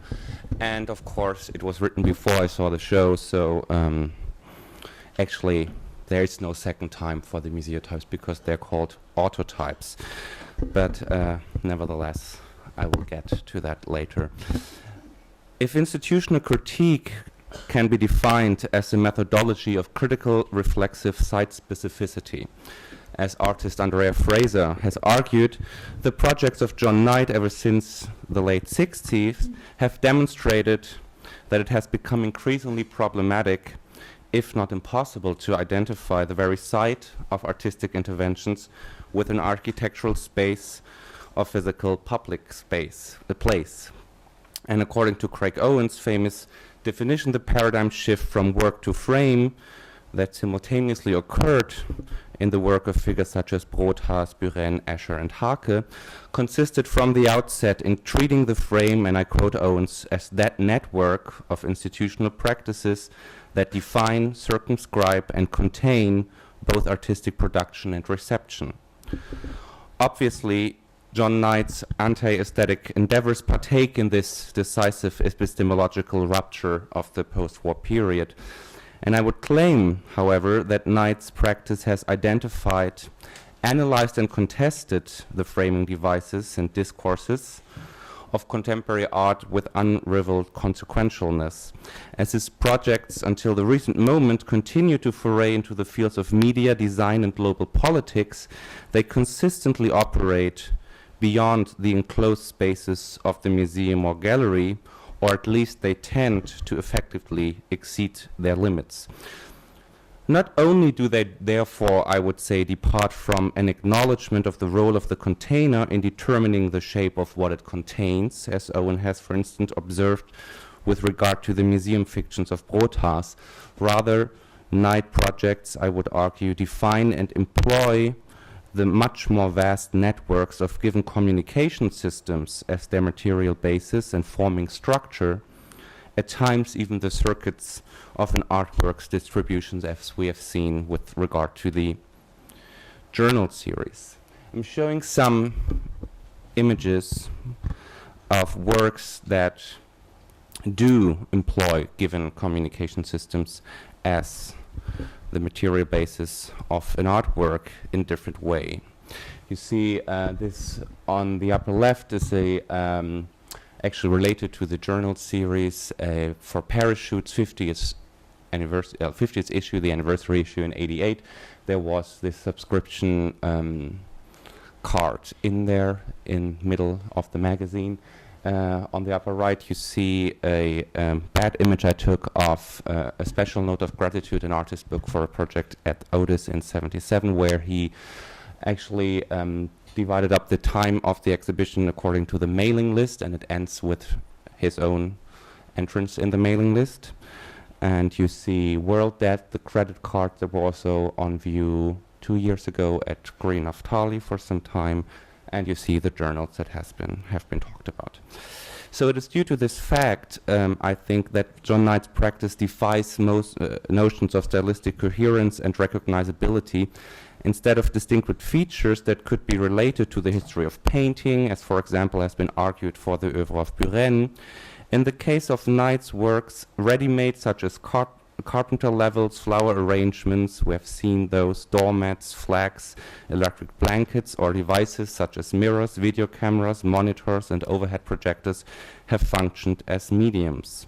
Furthermore, and most important for my argument, Knight's projects oftentimes enact a rigorous displacement of the exhibition space, thereby demarcating both the physical and discursive limits of art institutions, equally, I would say, along beyond the realm of situational aesthetics, and it has been defined in the aftermath of minimalist sculpture by the artist closest ally Michael Escher By consequent, in Knight works, as you see some of them here, not only museological plaques, but diagrams, mailing lists, subscription forms, credit cards, journals, postcards, ads, logotypes, index cards, placards, billboards, cooking recipes, and phone numbers gain prominence, and they substitute traditional formats, materials, and morphologies. It is this strategy, that makes him one of the most elusive figures within the historical formation of art after modernism. As Knight himself has noted, as to the absence of immediately identifiable formal features in his practice in an interview from '92, by definition, the medium is a conduit, not a calling card. So it is the facticity of discourses, of codes, of images, of writing and numbers that in various ways in Knight's oeuvres supersede conventional criteria of form, style, and materiality. Circulation takes precedent over confinement. Based on this observation, I would argue that Knight's practice registers and confronts the passage from discipline to control in progress ever since the late 60s, as analyzed by Foucault and Deleuze respectively. As Knight works programmatically rely on the technologies, on charts and records and of corporate science that shape what Benjamin has famously coined the aesthetic of administration of the post-war period, they appear to be grounded in the insight then that other than disciplinary modes of confinement in institutions, such as the army, the university, or factory, control operates across decentered networks. Instead of being enclosed in one space, subjects find themselves set free and tracked at once. The domain of the aesthetic and its institutions, it goes without saying, aren't excluded here, and artistic practices as Knight's work has made clear with Kenny Forsyth, in other words, are imbricated with, and this is a quote, with the network of techniques and institutions that address, store, and process the relevant data of a given culture. And this is the notorious definition of a Aufschreibesystem, a discourse network as developed by the media theorist Friedrich Kittler. And I think that Kittler's Aufschreibesystem and Deleuze's concept of control, they're very intricately related to each other in a certain way, but I think that the discourse network is, in methodological terms, more suited for a thorough inspection of the techniques of power and media conduits that form a regime whose effects are no longer to be located in a particular site. So you see an installation view of the Museotypes version of '83. In this sense, Knight's Museotypes, now in view almost 3 decades after the initial presentation, and paradoxically, here at Greene Naftali, in an expanded yet fragmented form as autotypes, they necessarily depart from the fact that the museum has long ceased to occupy the privileged position traditionally assigned to it in the cultural realm of the bourgeois public sphere. Following from this, it is my contention that this work in both of its versions significantly differs from those artistic practices within the legacy of institutional critique for which the Contemporary Art Museum or the gallery space has functioned as a primary site of intervention. However, as the work appears for the second time as autotypes at a different cultural, political, and technological moment, the Museotypes nevertheless seem to suggest that it is today more essential and challenging than ever to gauge the museum's specific polities and general topicality. Since its inception, that of the museum around 1800, within the political economy of colonialism and imperialism, the art museum, as Douglas Crimt has argued, was bound up with knowledge power. Due to this fact, one should instantly add, I think, the museum from its very beginning was founded on the techniques and technologies of storage, cataloging, and archiving, though this apparatus in the exhibition of objects and images, of course, remained hidden from the viewer's view due to the institution's claim for autonomy and disinterestedness. In turn, the museum's conventions of display, pedagogical ideals, architectural conditions, strategies of collecting, and protocols of administration were crucial parameters in the formation and practice of institutionally critical art. In other words, I would say these practices were seeking to make the Aufschreibesystem, the discourse network, with the museum as a privileged space of cultural communication, has always coalesced tangible in its material effects on the production and the perception and presentation of art. Under today's conditions of control, however, quite evidently, those forces or this apparatus has attained a new level of intensity with consequences for the museum's formerly self-contained status as a site of education or even enlightenment. So here again you see some of the 83 museotypes, including the Mouse Museum.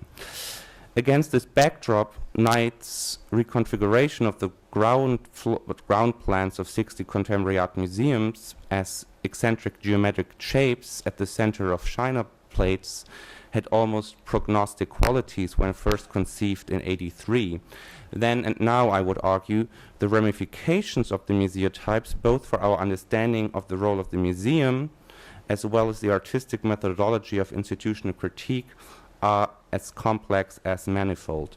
They more specifically pertain to the notion of decoration in terms both of the fate of the formerly utopian modes of abstraction formulated by the avant-garde and the ready-made paradigm. They furthermore pertain to the question of the logotype, as we have already heard, as a central category in Knight's overall practice, and finally to the effects of the displacement of the memory function of visual art and its institutions by the networks of electronic and digital media which determine today's Aufschreibesystem. First of all, it seems obvious to me that Knight's deliberate recourse to the realm of decorative arts in the form of derivative souvenir items has broader implications than only a reversal of the traditional hierarchy of high and low, or an introduction of non-art objects into the museum or gallery system. By far exceeding the definition of the assisted ready-made, Knight's customized plates, as they were installed in series on the wall and display cases in '83, leave no doubt that the dialectic between exhibition and use value that had propelled the avant-garde and their legacy has long lost all critical viability. These collectibles quite evidently were only designed to be showcased, whether in a museum space or above a mantle. Above all, I would argue, Knight's objects reflect on the transition, or rather recoding, of formerly radical strategies ever since the late 60s. Both the museotype and the autotypes of 2011, in this respect, expose the preconditions and effects of contemporary discourse networks rather than identifiable institutions, or, as Foucault would have it, discrete sites of enclosure, which transform those networks, artistic production, exactly by making them part of their expansion. As Deleuze has observed when he states, and I quote him from the postscript on controlled societies, even art has moved away from closed sites and into the open circuits of banking. It is for this reason that the manipulation of the corporate logotype has become increasingly central to Knight's practice. And we already saw this earlier, the installation view from Kassel. In converting the ground plans of major contemporary art museums into trademark designs, Knight's museotypes clearly are closely related to his project for Documenta 7 that we now refer to as logotypes. And they were installed on the two main staircases, 8 of them, in the Friedrichshain, which is the oldest art museum on the European continent, which may be of interest in terms of the relation of the work also to the museum and its policies. So Knight's project consisted of those typographical structures, and he turned his initials into a corporate logotype, and those were wrapped in advertising posters for travel destinations in such as Vienna and Versailles, and a bank in California. So, and I think in that way, and I cut a part here because we heard it before, I think in this way that the logotype also comments on the fate of abstraction that has entered the circuit of the bank. And here you see shaped canvas by Frank Stella in a lobby at a bank in Chicago. This is from '74, I think. So the reliefs outlines of Knight's logotypes, they are reminiscent of this kind of abstraction that has already long graced the lobbies of banks and other businesses. And we've seen this before too. The Mirror series that Marion Goodman in '86 only intensified this inquiry into the relationship between corporate culture and art. And there are many other projects like Une Vue Culturelle in Saint-Étienne in '87 and Ex Situ in '98 in Lyon, where also mirrors were used by Knight to displace the site of installation and exhibition. And we've seen this in Benjamin's talk. What I want to stress is that I think it's important that the project for Documenta, the logotypes, John Knight did not exclude his own position as an artist from his inquiry, but he quite to the contrary, as performed, as he once called it, a self-reflective mode of critique, as he displayed his own artistic identity as the logotype of a brand, and his signature fulfills the mere function as a support for advertising leisure activities. In this sense, the logotypes of '82 already identified the museum space and the rhetoric of autonomy traditionally surrounding it, and back then in a notorious letter by Rudi Fuchs, which was called Letter to an Artist, which was the invitation letter for Documenta 7. And Knight already then identified the site of the museum as a site of the globalized apparatus of cultural tourism. And in this respect, Knight's contribution to this group show in '98 in Marseille identified again the site of the gallery where he was showing solely with its location in the shopping area of a tourist destination, and the logotype of the artist's initials yet again serving as a mere trademark rather than individual gesture. Up in the right you can see the JK next to the site of Marseille.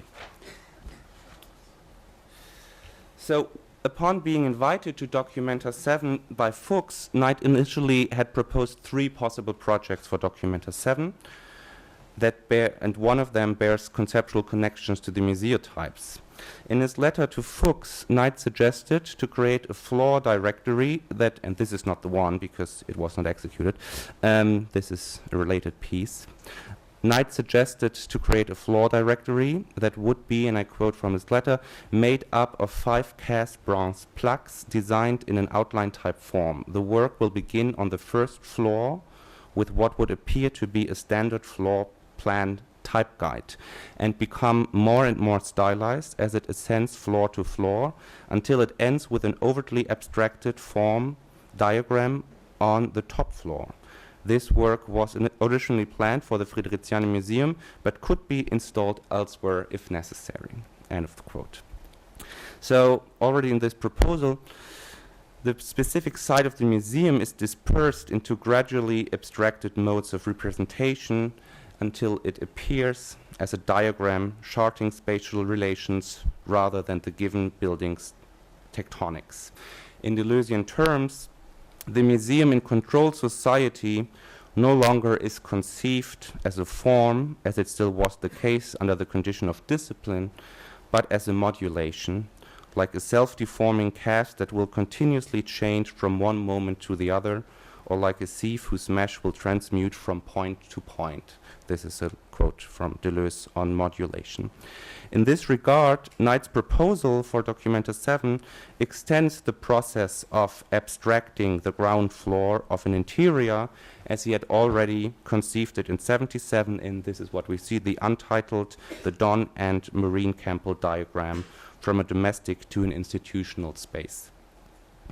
So whereas Brothas in his fictitious Musée d'Art Moderne, Département des Aigles, from 72, departed from the premise of an identity between the eagle as an idea and the conceptualist tautology of art as idea, and therefore presented this heraldic motif in its migration from fossils to paintings, comic strips, and product logos, in Knight's proposal, as well as in the later Museotypes, which, by the way, included the Fridericianum, the architectural container of the museum itself evolves into a logotype destined for incessant circulation in a contemporary Aufschreibersystem, that is in the discourses, the media, and conduits of communication that determine, and that is the Kittlerian premise, a given culture at its material core rather than idealist self-conceptions.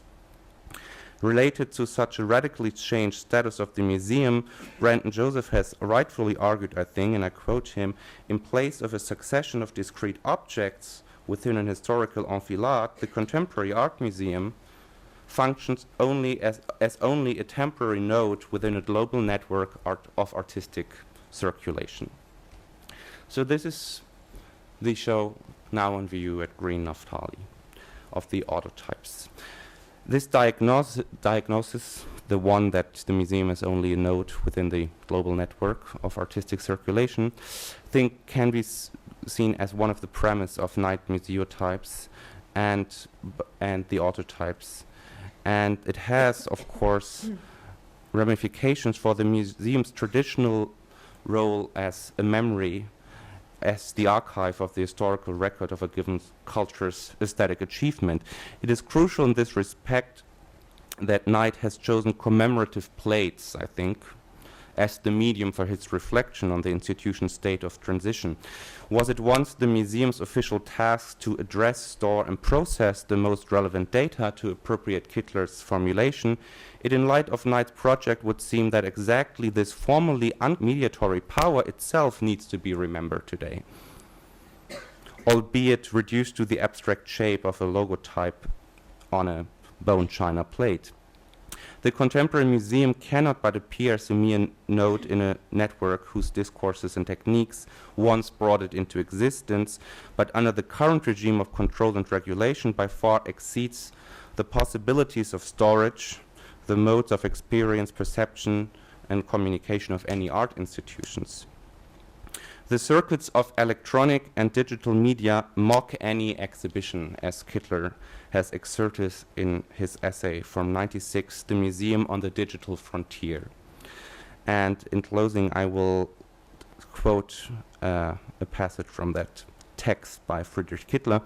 Like the arts, with whose autonomy the modern museum began, the latter itself seems to be limited by things that, being controlled by the five senses, are therefore handiwork. Anything that catches the eye or is within reach can be museumized, thereby turning into the availability of an exhibition item. On the other hand, true high-tech is what functions only under the condition that it deceives the bandwidth of the senses. Architectural grandeur may once have been the art of kings, and museum exhibitions the triumphant march of colonial empire.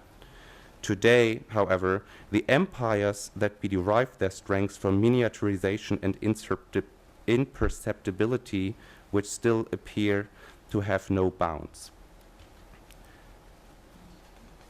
The curves in the ground plans of some of the museum extensions, as they appear in Knight's autotypes, attest to this regime of power and its media technologies, the standards of whose algorithms, by definition, operate beyond our senses. It is the major achievement, I think, of Knight's museotypes and autotypes to make the repercussions of these developments palpable in defense of the museum's former functions, without succumbing to the illusion of them ever to be restored.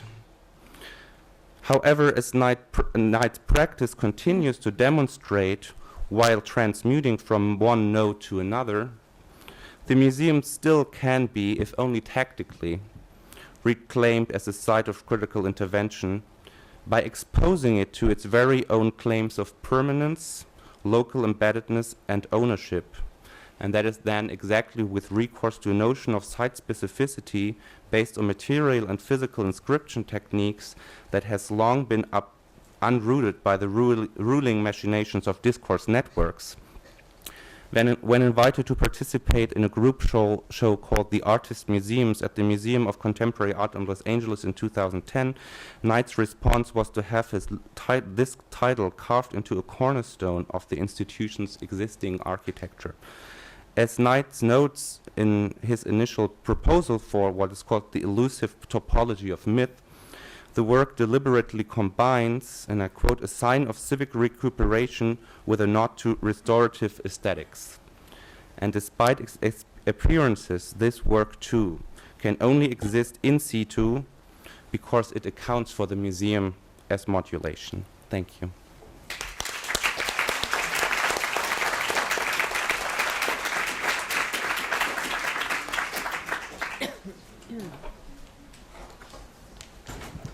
Well, thank you for these very diverse and illuminating presentations. I think it is worthwhile having a discussion among the panelists before we move on to the questions. So maybe one of you wants to take the lead and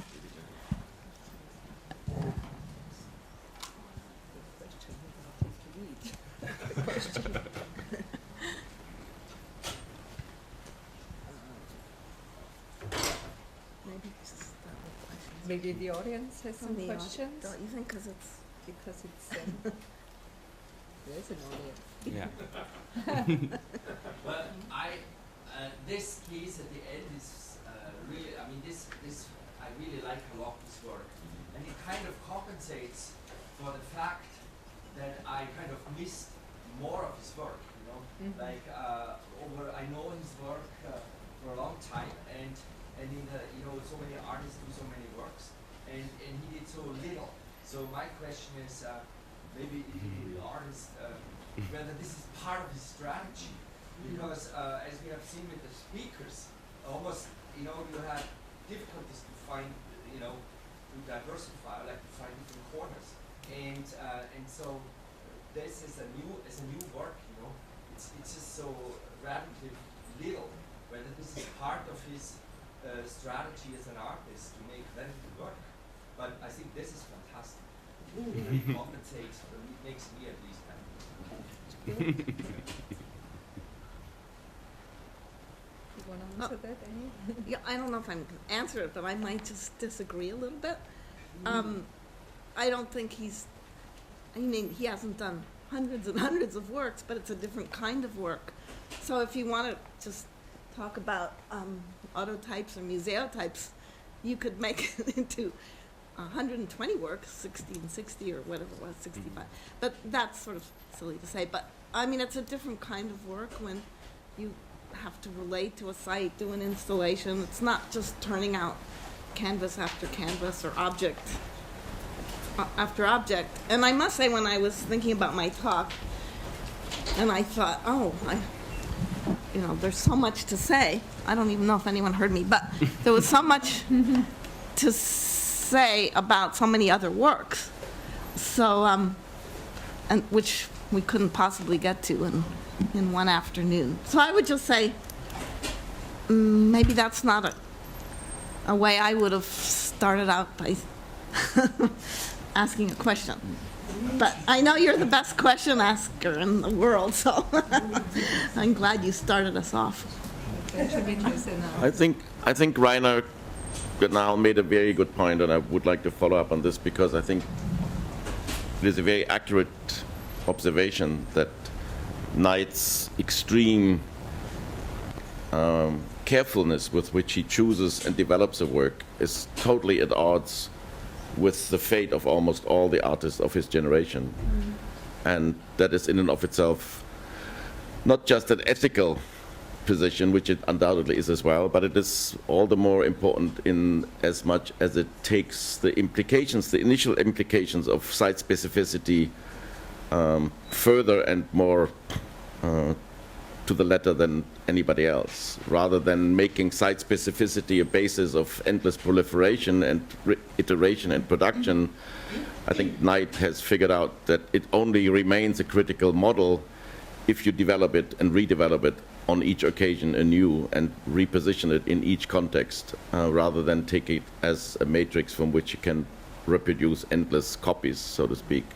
And I think that in and of itself also results from his capacity or his commitment to recognize, and as Andre has just beautifully pointed out, that the actual discursive context within which an artist is positioned and operates are perpetually changing, and therefore there is no valid definition of a critical model anymore unless you perpetually revise it and redefine it. And I think that's precisely what limits production in his case, in John Knight's case. And I think your observation is totally correct. I find it utterly amazing that we have an artist who has been working for 35 years, if not more. And if we compare his output to that of Daniel Buren, for example, I think we would end up with 100 pieces versus 5,000, right? Ultimately. That's a pretty interesting historical difference to be recognized, for better or worse. I'm not saying one is good and one is bad. It's a very important difference to recognize, that's all. What might be an interesting aspect that, as John always says, he's working in situ, so he needs, in fact, someone, kind of an invitation. He's not working out of his own impulse, so in a way he's totally depending also on a commission, let's say it like that, or at least an invitation, even if it's not related to a certain topic. I mean, that might be interesting to discuss that, what this means, what kind of implication has, because, of course, he's responding critically and open up certain notions and aspects we are not aware. I mean, as I tried to talk a little bit about it today, but of course there's still this relationship, these binary codes. He's into it, and I think that's interesting how he deals with it. And yeah. It's of course, if I may add this quickly before Andre, it's of course a very provocative definition of the artist. I've actually had conversations with John about this, and I said, you can't define artistic subjectivity on the contingency of the commission, right? Which for me was totally unacceptable, incomprehensible. And of course, I didn't understand what he was doing. Yeah. That explains it, right? Because it's precisely the radicality with which he brackets those two spheres, which we have traditionally perceived as independent of each other, exactly, right? Yeah, you have the artistic producer, and you have the sphere of bourgeois reception or institutional reception or corporate support. And you will always insist, or I, for one, would have naively, until 10, 15 years ago, always assumed that the relative spaces of autonomy within which the artist defines herself have to be preserved. And production is one of the modus, one of the modi within which that autonomy can be reasserted and sustained. So if an artist then comes up to me and he's a friend of mine and says, I only do work when I'm asked to do a work, then I respond by saying, are you crazy, right? You're completely betraying the principles of autonomy within which we would aspire and expect the artist to position herself, right? And you tell me that you're only working on contingency principles. Yeah. So this is a very important aspect to understand, and I'm glad that Rainer brought this into focus. Yeah, I also think that one of the, I mean, first of all, I think really that the work is so elusive or even radical in that it really, the notion of decoration, which we could talk about, both in terms of Buren, but also in terms of Brothas and his last installation that also in the title talk to that idea. It also often has like evolved into this development that the post-studio practice turned into an industrial practice, in the sense that, you know, artists have like this huge turn into corporations. And I'm not only talking about Murakami here, but I'm also talking about people like Olaf Eliasson, or someone who, you know, where there is more like a factory, but not in the Warhol sense.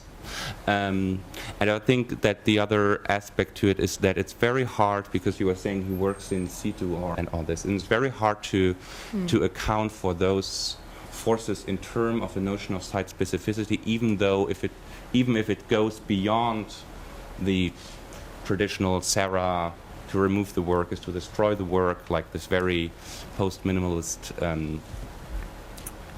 bit, which was already, when Till the Dark was sadly removed, already obsolete in a certain way. So it's very hard to get those two elements together, and in a certain way the show at Greene Naftali poses the question as to the specificity of its site of display, or the moment of its display, or the relation between the gallery system and the museum system. So there are many different ways to. It's very imbricated in that sense, those constellations, I would say. Yes, over there. When I went to Greene Naftali and I saw what Knight had done, I instantly thought of Asher's George Washington project, specifically for how it's like a return to a previous work. And it's also about, the impossibility of repeating or returning to a work.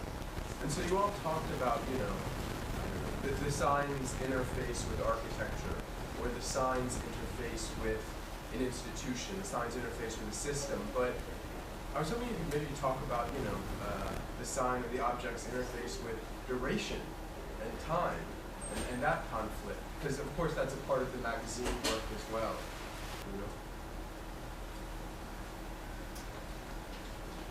Who wants to answer this question? I think the conflict with time, showed pretty well in the Graz project, where there was this intersection of these sort of day of the day of a country which the artist had to accept or not. I mean, if he wouldn't accept it, we wouldn't have the work. So he was, of course, playing with the problematics of coming up with such a proposal. And I think this element of time is really crucial in John's work. Even referring again to the museum floor plans, you can say this is sort of a state of, not only of museum architecture, but of let's call it museum culture, in a way, how a museum maps itself today. And if you have all these floor plans, and compared to the 83 project, it's quite a difference. And I think this time is really an important element, actually. And I would just add, it's not just time, but the conditions change with time, in time.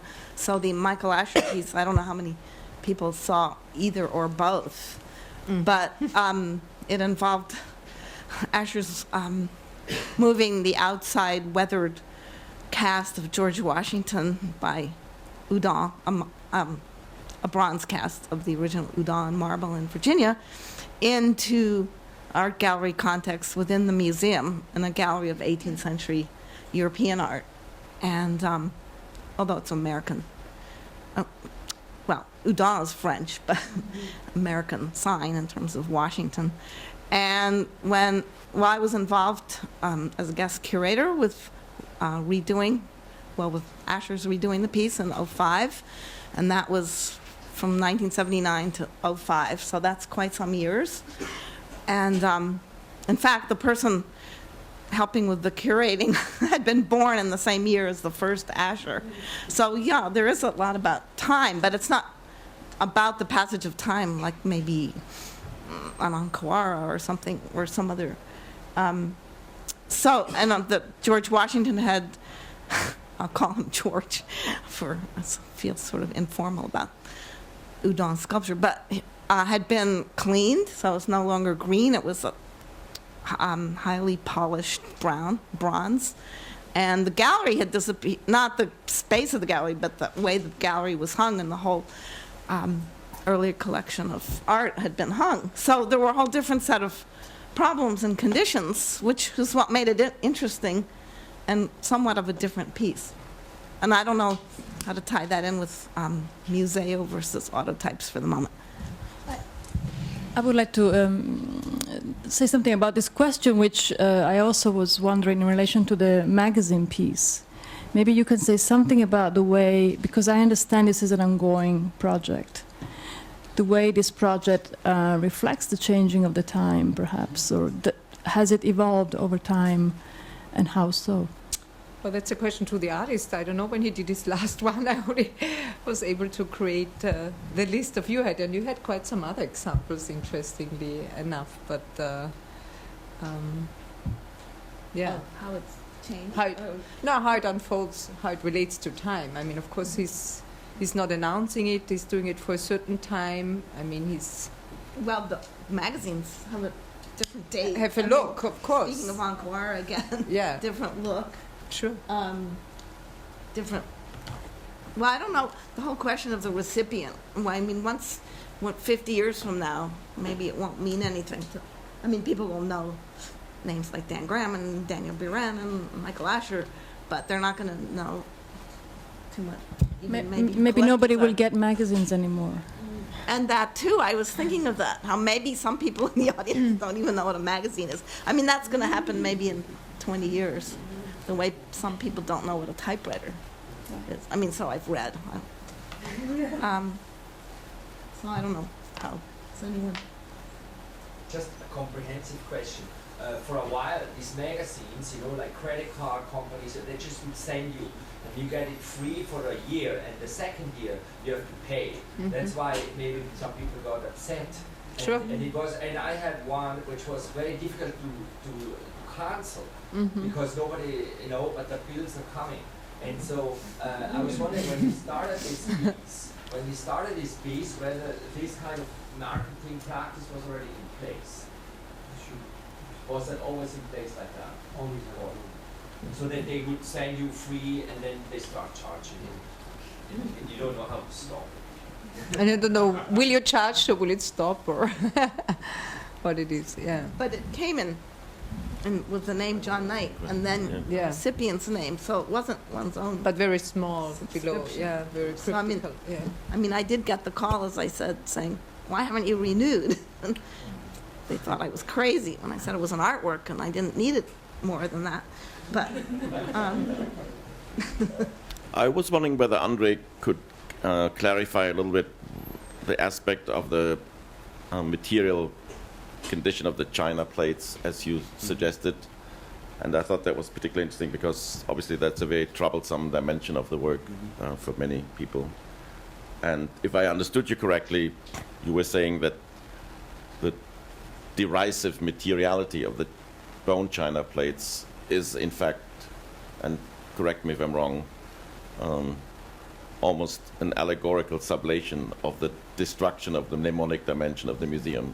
Is that a correct? Yeah. Did I understand you correctly, or is it? I mean, I think your argument is more complex, but would that be a beginning of understanding it? Yeah, I think, yeah, that was, I think it's no, in that sense, really no, it's no coincidence that those are commemorative plates Right. for a museum. And I think really what is, and it's, in a certain way, it's also a work that really sets out to remember this function of the museum. Right. But do it on the register of kitsch. That is what is so scary about this, right? Yeah, Or they do it- shocking. they I do mean, it- after all, the production of china, bone china plates is an ostentatious resuscitation of an obsolete practice of mnemonic objects Yeah.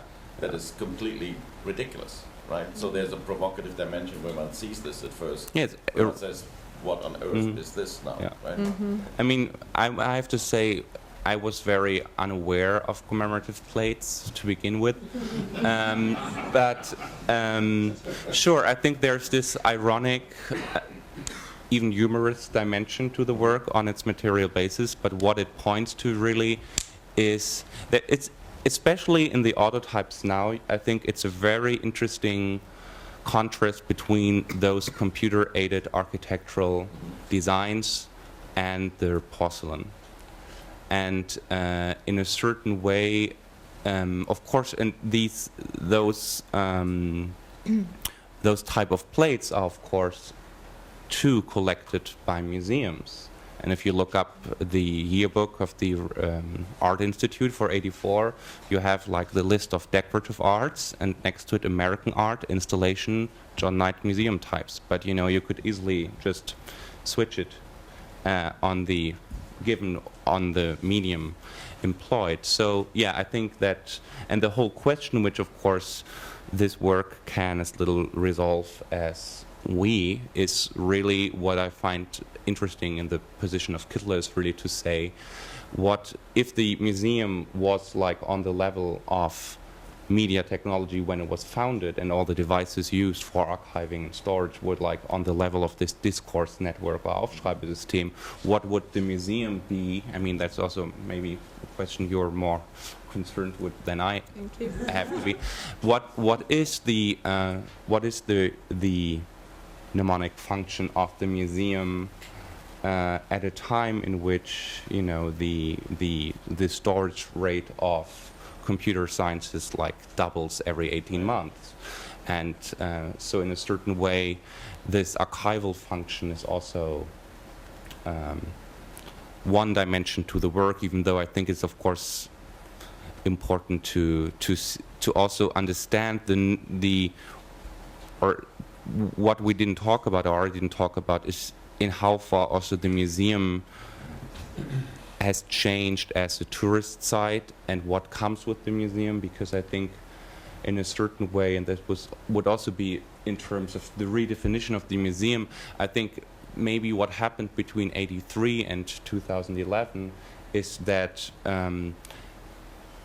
that the role of education that was once kind of confined also to the museum and other institutions like the university has become like a social imperative, in the sense that of course those resources and soft skills and knowledge production have become more primary economic forces. So I think that the museum in that way has also changed, and I know that there are those discussions also in CIMAM and other places. I mean, the plates, not even thinking about what John prints on them, because of this golden border, how you say, Goldranteller, they're definitely not dishwasher proof. And I still remember when we got our dishwasher and those things were gone. So there was the question whether you go on washing them by hand or you get other plates. So there's definitely a lot of signifiers in there as the artist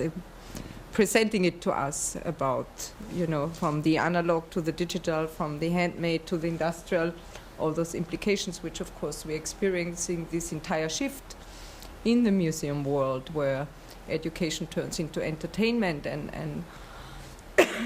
and all those issues, which of course have a reaction and impact on the museum architecture as such, which becomes.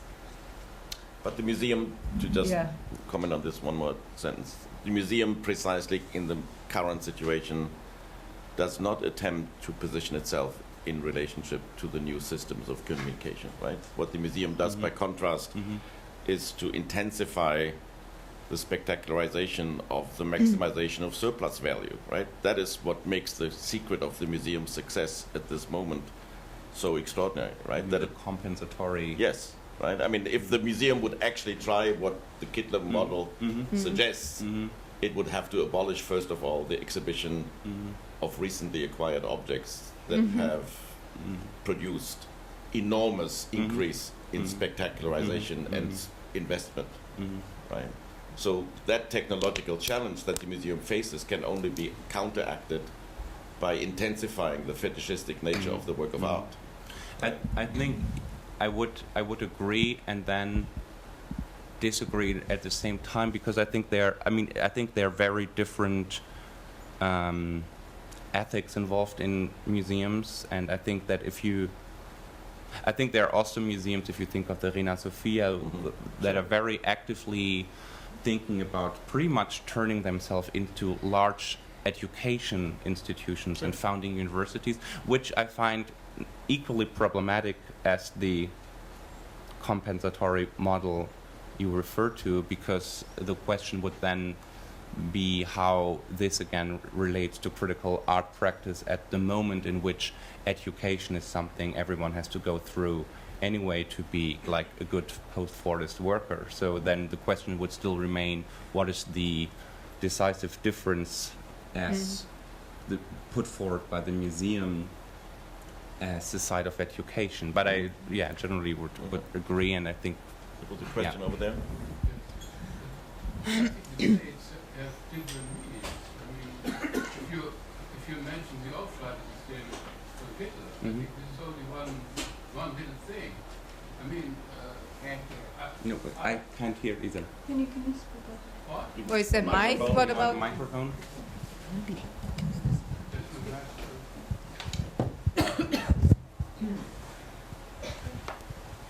I mean, the meaning of the plates are, well, there are many meanings, and you mentioned this Aufschreibsystem von Hitler. I think this, I think it's not much. I mean, it's something. It's a little thing, but for me, the main thing is that that's a plate, and you see on the plate is printed a layout from the ground floor of a museum, and many museums. And so, before 20 years, it was not. It was perhaps made by hand, and now made by a computer. I think that's not such a big issue, if it's numeric or not. I mean, the main thing is that it's a plate, and normally on the plate there's food, and instead of the food there's decoration. And can you imagine? So this plate is filled with a kind of decoration that's called food, and so it should be. I mean, only as a metaphor, could be eaten up. So it's again in the system of being of a kind of digestive system. So it could be eaten up. That doesn't last forever. So this is a little thing on time. I mean, by your question of time or something like that. Thank you.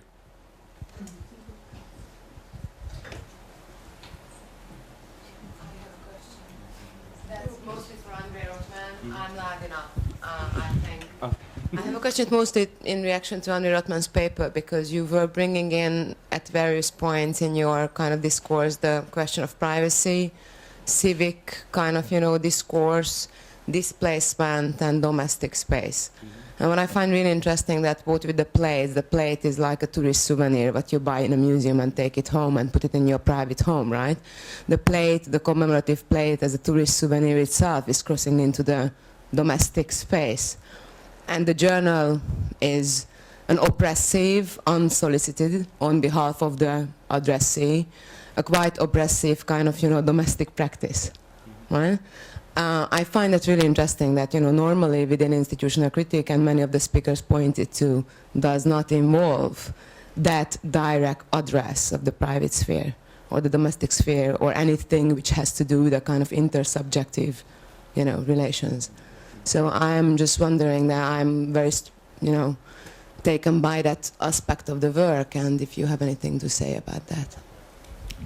Yeah, thank you. I think it's a, it's a great and true, and it's all, the observation that the former side of confinements that you could just well define as spaces of retreat, like the private home, is of course equally assaulted by those media and those circuits of,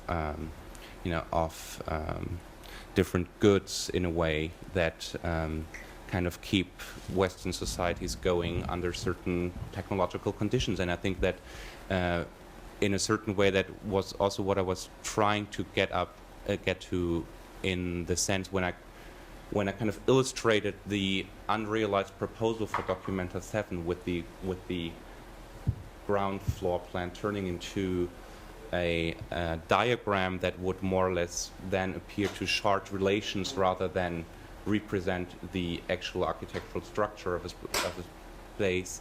This image that I showed is like from a Christmas card, like a fictitious Christmas card that was done by John Knight. So, and it kind of, if I recall correctly, it kind of tracks there to the movement of a potential film within the interior of a private home. So there is really in his work, and we pointed to all the different moments it happens, there is really this deliberate confusion between private and public sphere, which is very, very important aspect, I think. Apparently, there is another event that is going to take place here. Okay. Last question.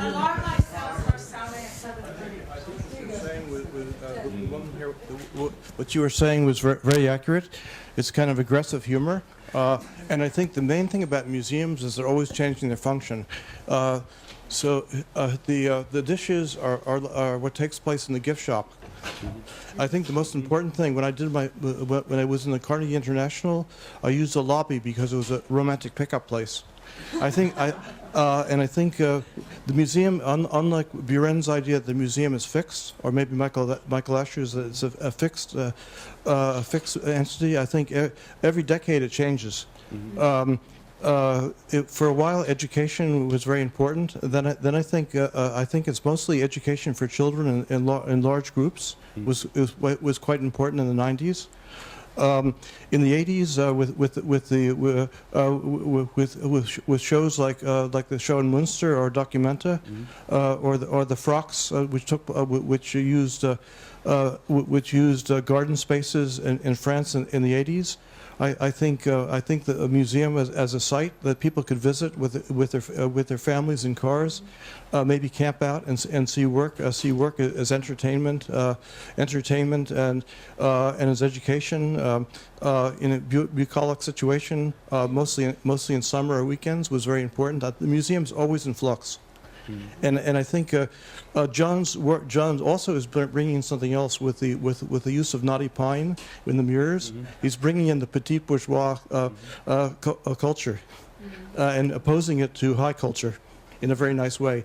And I think when Anne Marmer showed those Eisenhower plates, that was the high point tonight, because I wrote an article called Eisenhower and the Hippies, which was based on a show of Eisenhower's paintings.